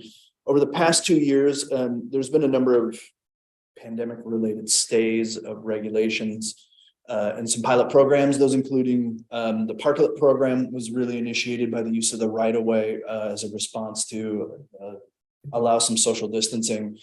And then in terms of the ordinance regulations for transient merchants and most specifically food trucks, those were stayed the past 2 years to allow those uses to stay in place longer than the 6-month mandatory move time. So the past 15 years, a food truck would be required to move every 6 months, or its license would be was good for that time.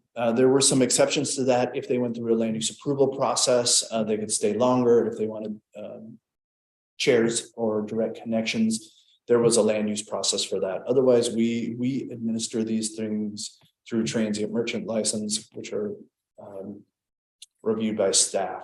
So there became some interest in seeing or investigating some alternatives that included allowing a more permanent location of the food carts due to their popularity and due to some of the responses that we've had over the past 2 years.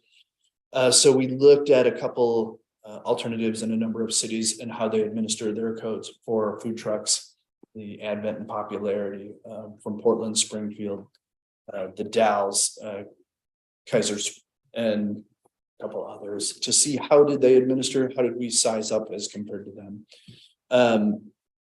We also put out a survey both for the parklets, which was the #1 responded to survey until we did the food cart survey, which did go viral due to some, unnamed but well popular and followed businesses. So we received nearly 2,000 comments in regards to that from both businesses, residents, consumers.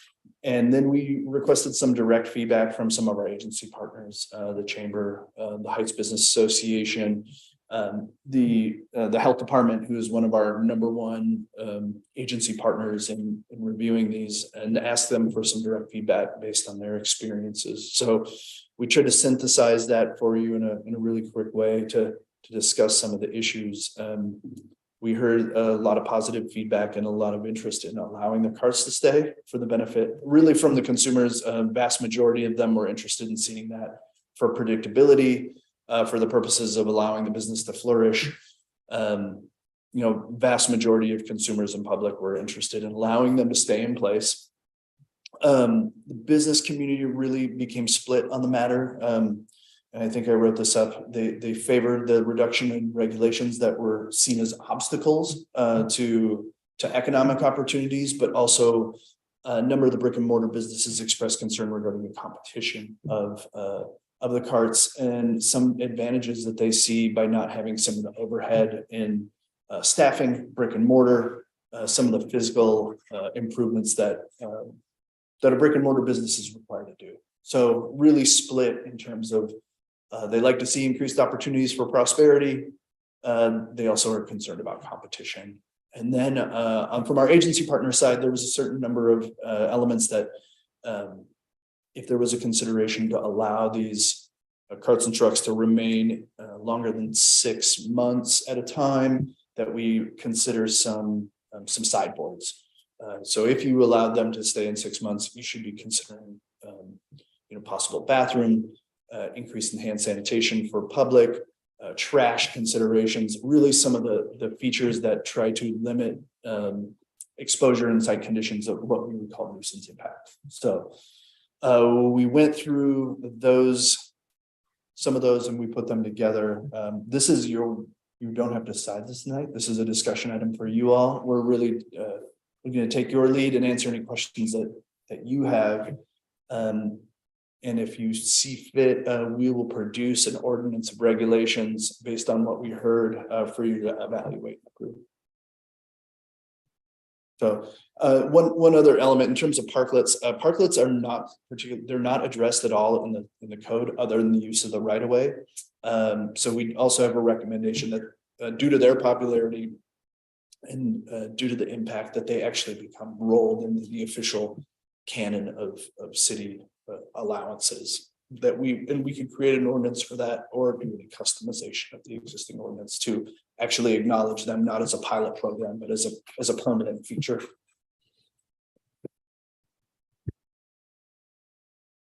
I have a question. So on page 140 and 141 in our packet, there are parklet guidance information and guidelines.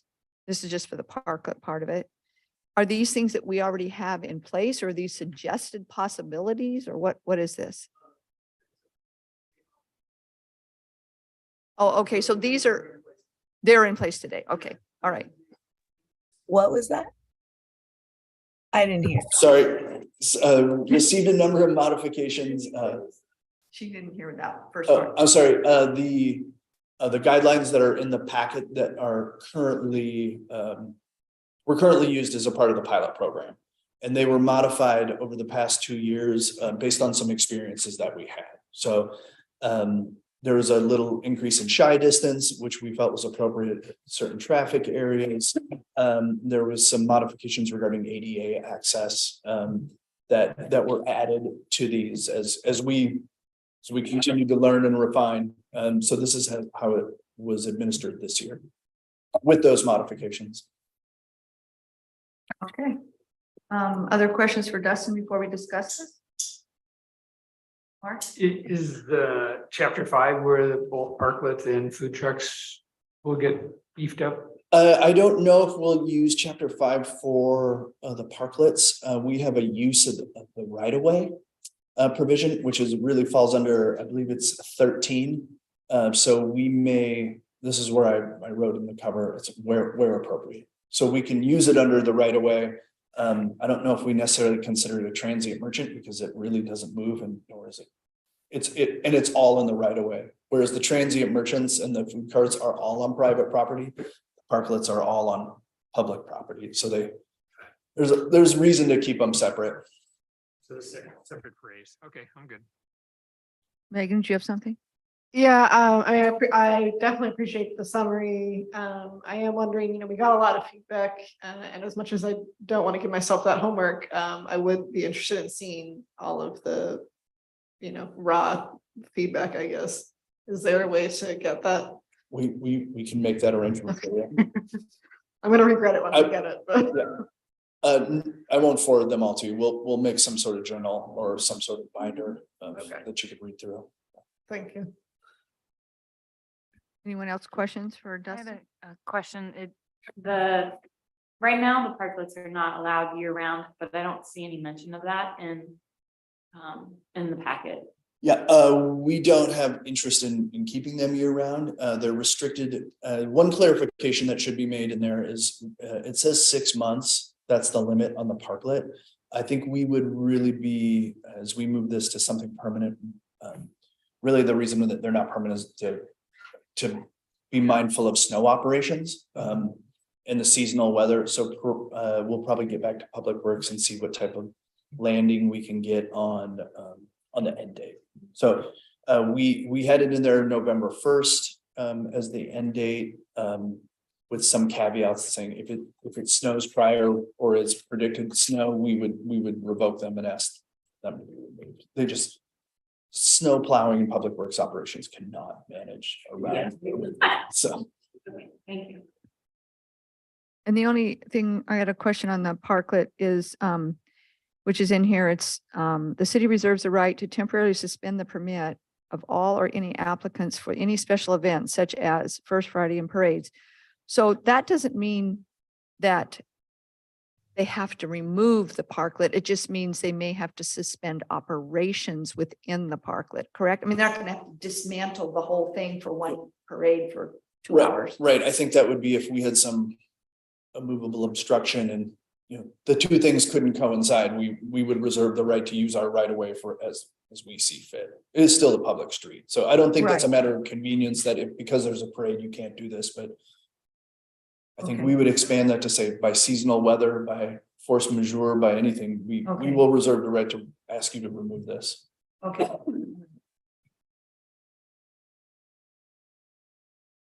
No other questions? I just want to make Oh, sure. Gladys, go ahead. Yeah, I just want to make sure that I heard this clearly, that the idea is that we'll go back to 6 months. Is that what I think I heard? I have a head cold, so I can't hear. So we're talking about two different things, and I think they're getting confused. So the parklets, which are in the parking spaces, would only be there 6 months because of snow in the winter and we can't snow plow. Mhm. The carts, which are on private property, have been able to stay there full time during COVID, and they were supposed to be for 6 months, then moved to a different space. Mhm. So we've got two completely separate issues we're talking about. And it's the food trucks that the idea is that we'll go back to the 6 months. Or not, depending on what we decide tonight. Well, I think just to that piece, we heard a business owner today who owns a food truck talking about the challenges of having to move every 6 months. I know that early on in the pandemic, we had multiple food cart owners that wrote to us and talked about the financial, cost burdens of having to move every 6 months and the challenges that brought. So I know that we're going to suggest for staff to create additional items for us to vote on, but I think that that's something that we should take into consideration. Some of the business owners that did write to us were people of color who already have additional barriers that are placed, and having these food trucks is how they make ends meet. So I guess just keeping that piece in mind. Additional questions, or we can just go ahead and discuss if you guys don't have other questions for. Okay.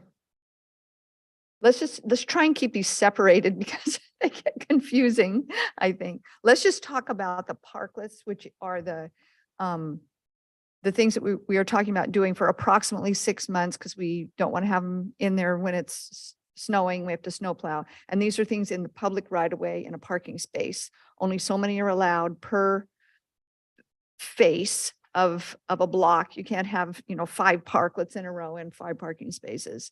There's criteria around that. So let's just talk about that one first and where we are with. Okay, we've got 2 thumbs up here, 3 thumbs up. I mean, allowing it, making it, it was a pilot and, making it a permanent thing that people can do. Okay. Yes. Megan? Yeah, I mean, without having seen all the feedback, I think that was the easier one that most people were supportive of. So I think that's the easier yes. Okay. It seems very popular. I guess the only concern would be is that somehow we're recouping the revenue from the lost parking spots. Which we would be. I mean, they do have to pay for those, but it takes away a space so that, the only thing I think that we might have to think about in the future is that, as one space is gone here and another space has gone there, we're going to get to that 85% parked out where we're going to need to figure out more parking a little bit sooner. Right. So I think this is further down when we actually talk about updating whatever chapter it's in, but I do think, during COVID, and I think there was value in it at that time, we were just covering the cost of the space per hour. And I think certainly covering staff time, to implement this and monitor it, definitely valuable for fees, but I think there is we should have some conversation about what is the public cost benefit of our limited parking being used for this. And I think there is public benefit to these parklets and creating nice right of way usage and public space, but also So I guess I'd like fees to be part of the conversation. And this year, we did implement a fee, the per diem fee that goes along with the use of any public space. That was one of the adjustments from first year pilot, everything was waived. This year we charged, I believe it was $9 per day, which is standard fee if you rented out a parking space. So that is, you'll be able to adjust and take opportunities every single year that you review the fees to adjust that to what you see fit. Okay. Well, and I might be, maybe I made this up, but do we, in normal things outside parklets, is there a limit on the number of days you can reserve a parking space? No, I don't believe so. Okay. Fair enough. So Justin, are there parklets that occur in places other than right of ways? I think the idea of the parklet being part of the parking space. So I think when we consider this, it's the use of the right of way. The other part would be a temporary use, such as a patio or covered area, like in a private parking space. We probably wouldn't assume this being the same thing. This one being a license issued by the city with some terms. We really don't have any temporary commercial uses in our kind of land use toolkit right now. So where would those be covered? You could, if you wanted to, do them in a license or in the zoning code. So if you wanted to institute a temporary use of some sort. Okay. So I think I've seen yeses, nods to the parklet. Go ahead and codify it more permanently. So we're good. We've got a consensus. Everyone is yay on that. So food carts. So the main thing on the food carts was we were 6 months. We went to full-time during COVID. Now we're being asked to go to potentially go to full-time all the time versus going back to the 6 months. And if there'd be any, and there was a few, you said concerns, let me see, I wrote those down. That were by the health department, I believe. The ones you mentioned, Dustin, were potential trash, restrooms, public hand washing. Those were kind of the only ones that we got from public health.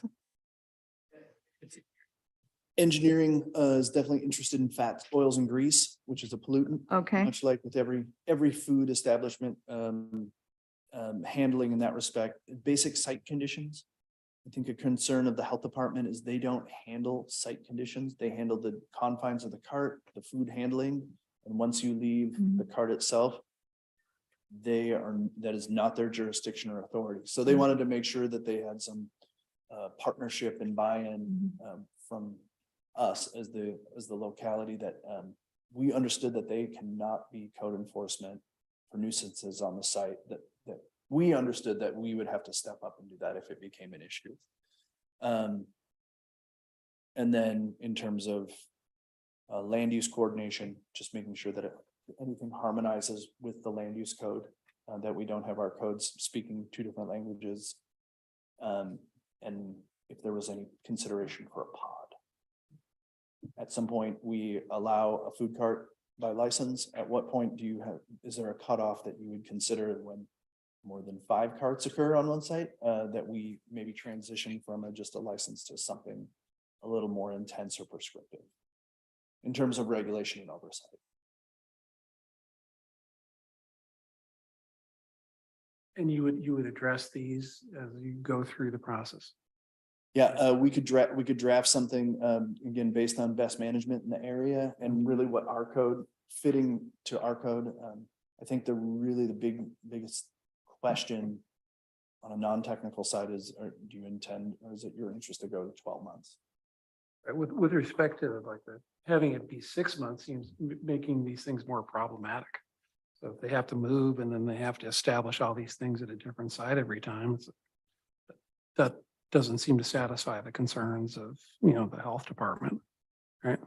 Or some of these other concerns. Yeah, I think the longer they're there, the potential for them to become longer term issues grows. If you're uprooted every 6 months, it's harder to have a long term accumulation of trash Right. for this tenure.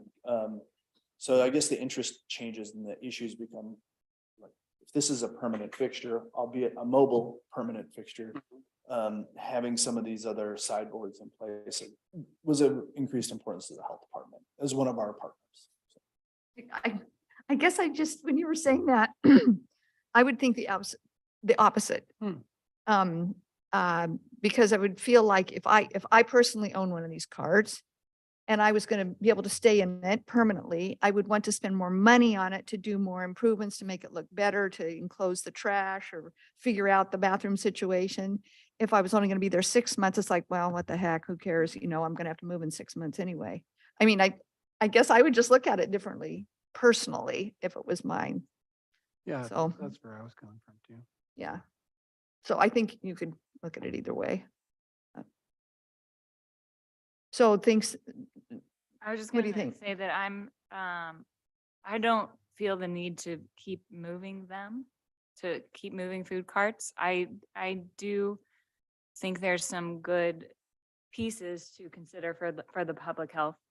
Some of those sideboards, you know, and I don't think just because you have a food cart, you have to have a bathroom, for example, but like maybe if, and I'm sure this is where staff's gonna do what staff does, and I don't need to say any of this, but these details are for staff to like, I think it'd be great if staff wanted to come up with some things and bring them back. That's where I go. And Gladys, I think you said you thought letting people stay 12 months or longer shouldn't have to move every 6 months. That was what you said originally. Yeah, correct? I mean, I for sure, I echo the sentiments of our health department, you know, some of Dustin's concerns that he's brought up, but I think that not having to move them is based off of feedback from those food cart owners that works best. So if they are gonna stay in a place for a year or permanent, for sure addressing some of the concerns that have been brought up. But, you know, we have amazing staff that will draft, I'm certain, you know, several options for us to pick from. I trust their guidance. Mark? Let me jump in since I have a contrarian opinion to a couple of my esteemed counselors. So to me, it always, I love cards. I even love your card. And I'd like us to see how can we get approach like the pod type atmosphere. I dig the vibe that those things have and all that stuff. I also really like the long-term truce we've had with brick and mortar restaurant people. And that has been, okay, you have, you know, cart people have lower costs but there has to be some pain. So by moving them around, it kept everything pretty peaceful. And it didn't seem, you know, I'd find, you know, 4 and 20 in the Heights during the winter and in downtown during the summer. And I knew exactly where they were. So I don't know that was a big impact on their business. It takes them 1 day to move. I don't think that's a big impact on their business. So I like the 6 month thing because it keeps 2 important constituencies at peace. So.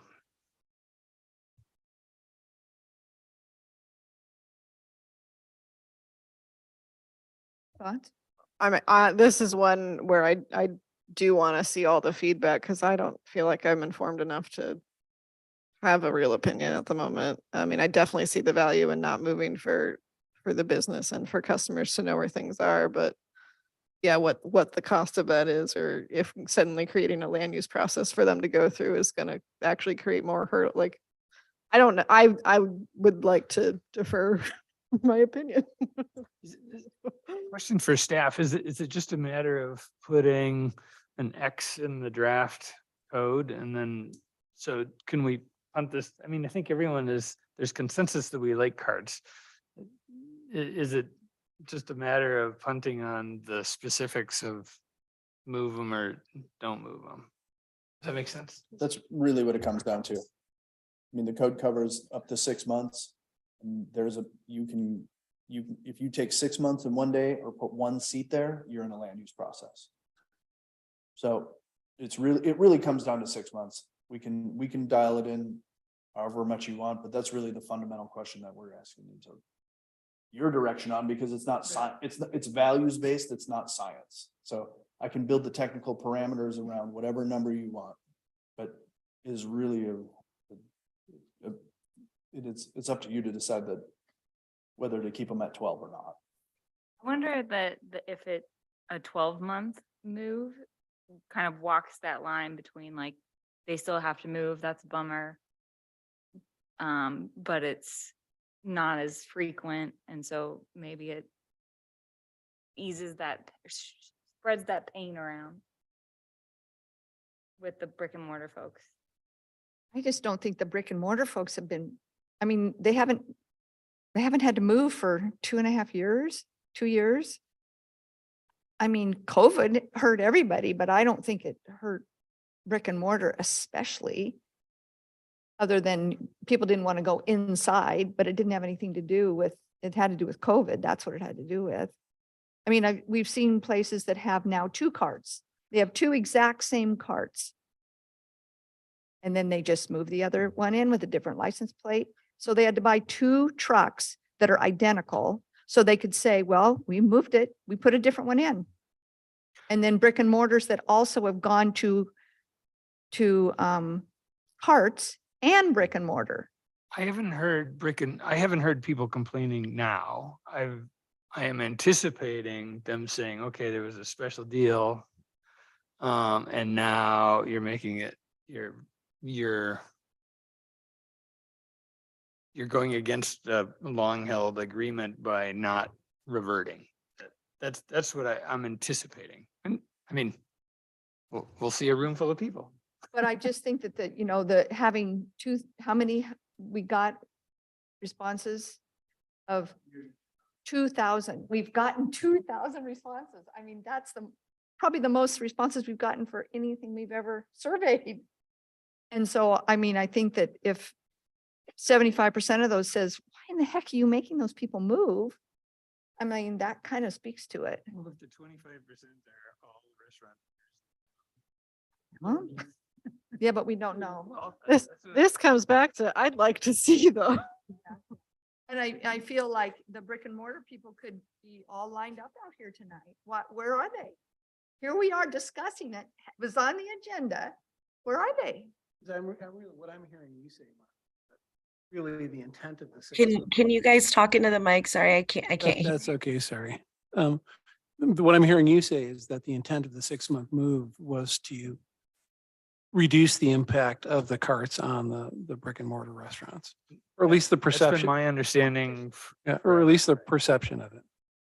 And so taking it away would somehow make them more competitive now. I mean, I don't know. I haven't heard Well, anything. and it's not even, I mean, if there's 25 cards, Oh. there's 25 cards. Right. So it's sort of the perception is, all right, it's a different thing. So I'm not, I'm gonna say, I'm not gonna complain too much. Right. Where if they all have little planter boxes and there's gardens and stuff, it's not so different anymore, right? So, Right. Yeah. That's Yeah, I my think, perception of the issue. yeah. I think Kate's point that some of the brick and mortar restaurants now have food carts. They have their food carts where they put in other locations. We have food carts that were just food carts that now have Brick food and cart mortar. and brick and mortar. So I mean, we've got Well, it's- both. I mean, going back and forth. if you look at Portland, it's a flow and there's carts that It's an move incubator. into brick and mortar land and vice versa, I'm sure. I guess I don't feel like it was some pact we made that we could never change and that ideas might not be different, or after we saw how it worked And especially during COVID, we saw how it worked when they didn't move. I mean, I felt like not having a lot of brick and mortar people in the audience tonight was telling me, whatever you guys want to do. To me, that's what it says. To Megan's point, do we know who submitted all of those 2,000 things? We have some, I mean, those who chose to self-identify. So. I mean, Eric? Well, I guess I sort of fall on the line of COVID sort of taught us that there's a certain benefit that these food carts bring to the community. And that this is maybe a pivot that we can make coming out of COVID. My general approach, my thought is, supporting these allows economic freedom. It's a lower barrier to entry for people trying to start a business. It really is a different market in my mind with the brick and mortar restaurants. It's just a different experience. It's a different experience as a consumer. It's just a different experience. So, and there's nothing wrong with competition, but to me, it's just a different vibe eating at a food cart than a restaurant. I love the idea of the side bumpers or the side, what do you call them, sideboards or bumpers? I think we need that because we don't want suddenly, the 6 months is gone, so let's let go of the rope and we kind of have a little bit of blight in our community. We don't want that. So I think we need health, safety, regulations. I like the idea of this pod, because to me, if you have a pod and it's maybe owned by one landlord, you really have a different business there. You have a landlord charging tenants to people to occupy their spaces. So to me, that when you hit a certain threshold, I don't know what the threshold is, maybe it's 5, maybe it's 10. But if you have a pod that you could hit a certain level and get there and have a regime apply. But I guess my general feeling, I'm in favor of these. I think community likes them. I haven't looked at all the 2,000 entries or any of them, but my sense is that the community likes these. It's a community resource. So I would be supportive of moving to 12 months or doing something, knowing that council can always come back in later and revisit if we get into a regulatory point where we need that oversight. But I'm not seeing it. I think the operators are being good stewards of their land, and we seem to be getting a net community benefit out of these carts. I could just be out on my own, and that's fine too. So I mean, go ahead. Sorry, Mark. I think I stated my position. I mean, I've been in a line at this gentleman's establishment that's been like a, quarter mile long. Then I've gone to tried to get into Ferment and can't get in there. And then Solstice, you can't get in there. Freeman can't get there. So maybe it's just that there's a lot of demand for all these types of restaurants and there's more than enough people to go around. Maybe that's what's happening. It feels that way in the summer. It does. Yeah, totally. I think you've got a different opinion maybe than 1, 2, 3, 4 or 5 of us. And Megan's like to look at more surveys first. Okay, you'd like to defer. Okay. Don't see any reason not to defer to add more information. That's what. So maybe we can get more information on the surveys. Thanks, Mayor. So yeah, I think you have 2 options. You have a proposed motion today if you want to direct staff to start preparing things, or if you'd like to review data, we can bring that back to you. We can schedule another work session for December 12th, which will be your last meeting of the year. I mean, I think we have enough people to do a motion, but if we want to look at more data, we can. That's kind of where we are. I mean, can't we do both? Make a motion tonight and then still have a couple thousand submissions to review between now and the next meeting? Well, we can, except that the decision will be made. It'll be kind of after the fact. I mean, I'd still like to see them too, but. Yeah, looking at this motion, it doesn't seem to be very specific. It just says to draft an ordinance. We want, I mean, if we're going to go a different way, I mean, I think We don't want the staff to draft an ordinance if we're going to go a different way. That's not good. That's a lot of wasted time for staff. I know where I'm at. Yeah, and I know where I'm at. I know where I'm at. Okay. know where I'm at. And you know, okay. Do I have can I get a motion then? I mean, I'm I think, authorize staff to draft an ordinance amending chapter 5 as it relates to transient merchants and food trucks and incorporate necessary regulations for the licensing of parklets in the public right of way. Second that. so is that just for the parklets? Oh, I think we just ended up with a motion for both. for both. Okay, all right. And addition to food carts. Okay. All right. Gladys has made a motion and Jessica seconded the motion to authorize staff to draft an ordinance amending chapter 5 as it relates to transient merchants and food trucks and incorporate necessary regulations for the licensing of parklets in the public right of way. All those in favor? Aye. I'll vote yes too. Gladys? Yes, aye. Okay, all right. And Tim, you said aye, all right. No, that's okay. I'm just making sure that we can get all these recorded for the minutes. And Mark, you were what? Like 90% of the motion, so I'm still voting yes then. Okay.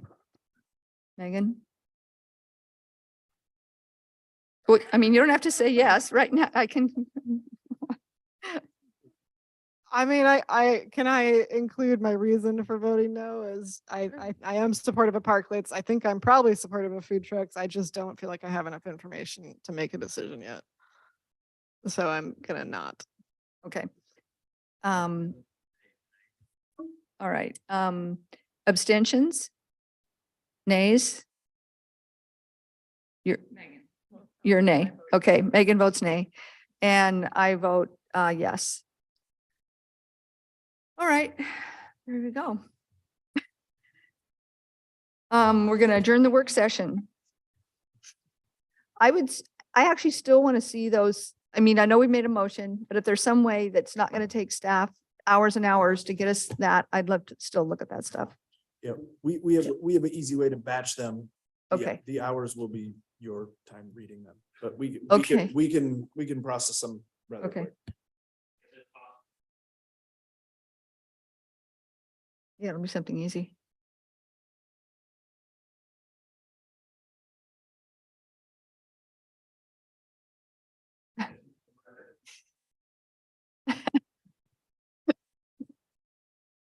All right, we're going to open the regular council meeting. Any agenda additions or corrections? No changes.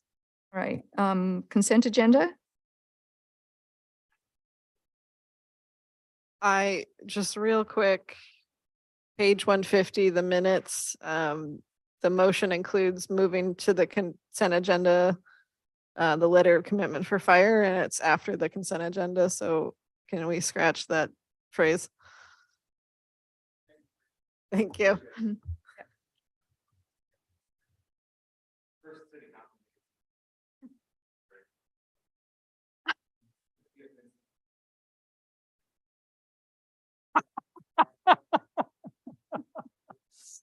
No.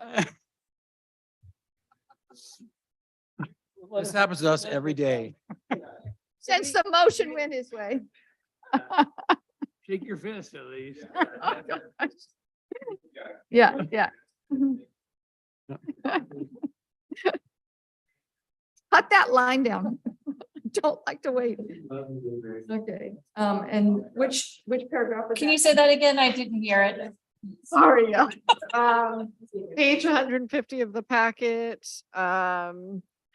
the motion at the bottom of the page about the fire letter of commitment, we'd already done the consent agenda and the motion says I move that on tonight's consent agenda of the Oh, okay. council. And so just Move out. really minor, but Okay, and so with that edit, I would move we approve the consent agenda with the minor edit 2 minutes. I'll second.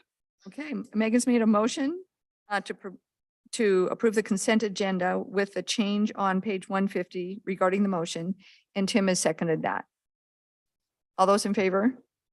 Aye. Aye. Aye. Chair votes aye. All right. Regular business item. Reading of ordinance 2071, Columbia Gorge Capital LLC. Your Honor, I'd like to entertain a motion for the first reading of ordinance 2071 by title only. So real quick, page 307, the last whereas says that it was voted on 6-1 and Jessica wasn't here, so I just wanted to make that minor edit to 5-1. On the ordinance. Yeah. So I would move that we read ordinance 2071 Columbia Gorge Capital LLC for the first time by title only, including that minor revision. Second. Okay, we have a motion by Megan with an amendment and the second by Jessica to read ordinance 2071 Columbia Gorge Capital LLC for the first time by title only. Roll call, Counselor Meta, Aye. Counselor Rivera, Aye. Counselor Haney, Sorry, I'm wondering, this, I think I voted no on this, but this is just as a form of this ordinance, correct? Okay, so the yeas carried, so I agree that's the forms of the yay. okay. Counselor Saunders, Yes. Counselor Cunahan, Aye. Counselor Zan Miller, Yes. Your Honor. Yes. Ordinance 2071, an ordinance approving a quasi judicial zone change from C1 office residential to C2 commercial, general commercial for a 0.46 acre parcel 3N10E 25 CD tax lots 6501, 6502, and 6500. Columbia Gorge Capital LLC, Lock Whitwer, sorry, with conditions to accommodate a mixed use 33 unit multifamily development.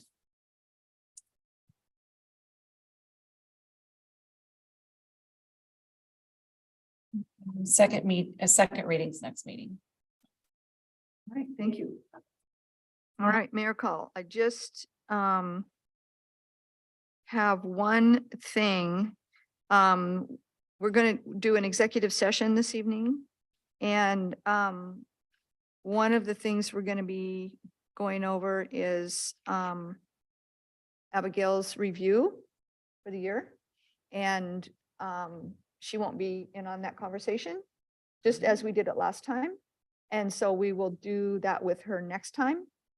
And so we were wondering if there's a possibility, and I believe, Eric, you had already told Abigail you couldn't come early, you might be a little bit late to that meeting or next meeting. But is there any possibility that we could start our meeting about 5:30 and do that executive session first? I mean, you will be in on the conversation this evening, so we will relay any information. This is December 12th. This would be the December 12th meeting. Could you come at 5:30 instead of 6? That would be my question. You're good on that? Okay, all right. You're good. You're good. Okay. You won't be there. You may be coming late or don't know. Okay, okay. All right. That's all I have for mayor call. I just wanted to see if people could, we'll have to notice it, even though it's going to be executive session first, and we probably won't go into regular session till at least 6, but we'll notice it so that, public will know that we're going to have that session early. I can make that meeting early as well. Okay, great, Gladys. Thank you. Council call. Tim? Nothing for me. Nothing.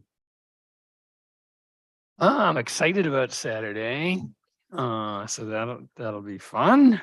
I'm excited about snow and seeing Kate sing for the last time at the tree There will on not be any Friday. singing. Yeah, What time is tree lighting on Friday? at 7. Okay. Yeah, 7 is like, lighting at isn't that 7. like bedtime? Wait. Yeah, pretty much. 5. It should be nicely ugly weather-wise, so Yeah. Snane. follow the nose, that'll be good. I don't have anything real or else. Nothing from me. Eric, So I think I have one final meeting with the ODOT ACT. This is the $1 million. Yeah, Mm. so we'll be doing that, but you folks will have to find a replacement because I won't be qualified after December. But seems to be a lot of discussion around this concept of tolls in the Portland area, which I've struggled to find an end for us to talk about that as a citizen of Hood River, but tolls are happening. Tolls are happening. So you tell them we understand it. We have a bridge here. that's right.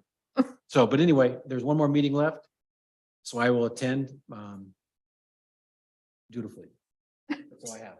Thanks, Eric. Yeah, thank you for going to all those meetings. Gladys? Nothing? Okay. Mayor, can I make one comment? Yeah, oh, yes. Since Councilor Zandler mentioned the tree lighting, I'm excited for that event. And I'll be at a table, same spot where we had the Halloween one, Second and Oak. If any of you would like to join me, I would hate for you to spend your whole time at a table, but got some glow in the dark bracelets, like they were a huge hit last time. And some informational pieces about snow preparedness. So if you can get 15, 20 minutes, 30 minutes to spend at the table with me, that would be awesome. I'm sure attendees would love to see you there. The beginning is 5 to 7, so I'll probably be there about 4:45. Dressed warmly. Oh, prior to the tree That's lighting. Okay. Just Okay. look for the canopy. All Thank right. you. Can I just briefly mention that it would be great to share the app that Kenny Lapointe was mentioning? Oh, yes, I already sent you that email while he was talking. Good. Oh, you've got that. Yeah, Propensity. yeah, something rapacity, I- and specificity, perseverance and specificity. Yeah, Yeah. We are, I know, well, it actually isn't 10, but it is almost 9. Oh my God, no, it is almost 10. Oh my God. It's it is 9:55. almost 10. That says 11.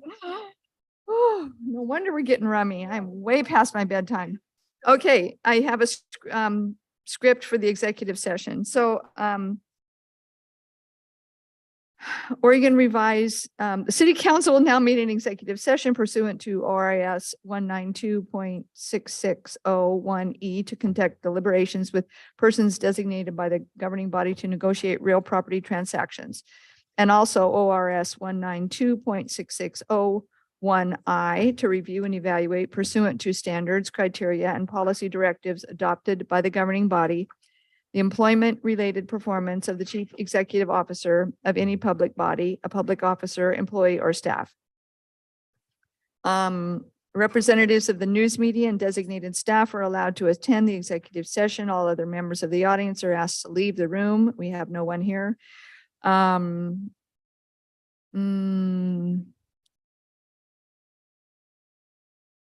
No decision may be made nor final action taken in executive session. The session is anticipated to last, the first part, how long will that be, you think? Oh, okay, all right. I would say probably no longer than 30 minutes, maybe even 20 minutes. At the end of the executive session, the city council meeting will be adjourned and no action will be taken. We will now discontinue the live feed and recording.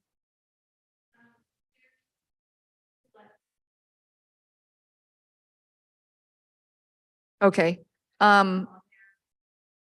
Okay. If Locke Litwer is still on, we are going into executive session. And so Jen is going to close everyone out.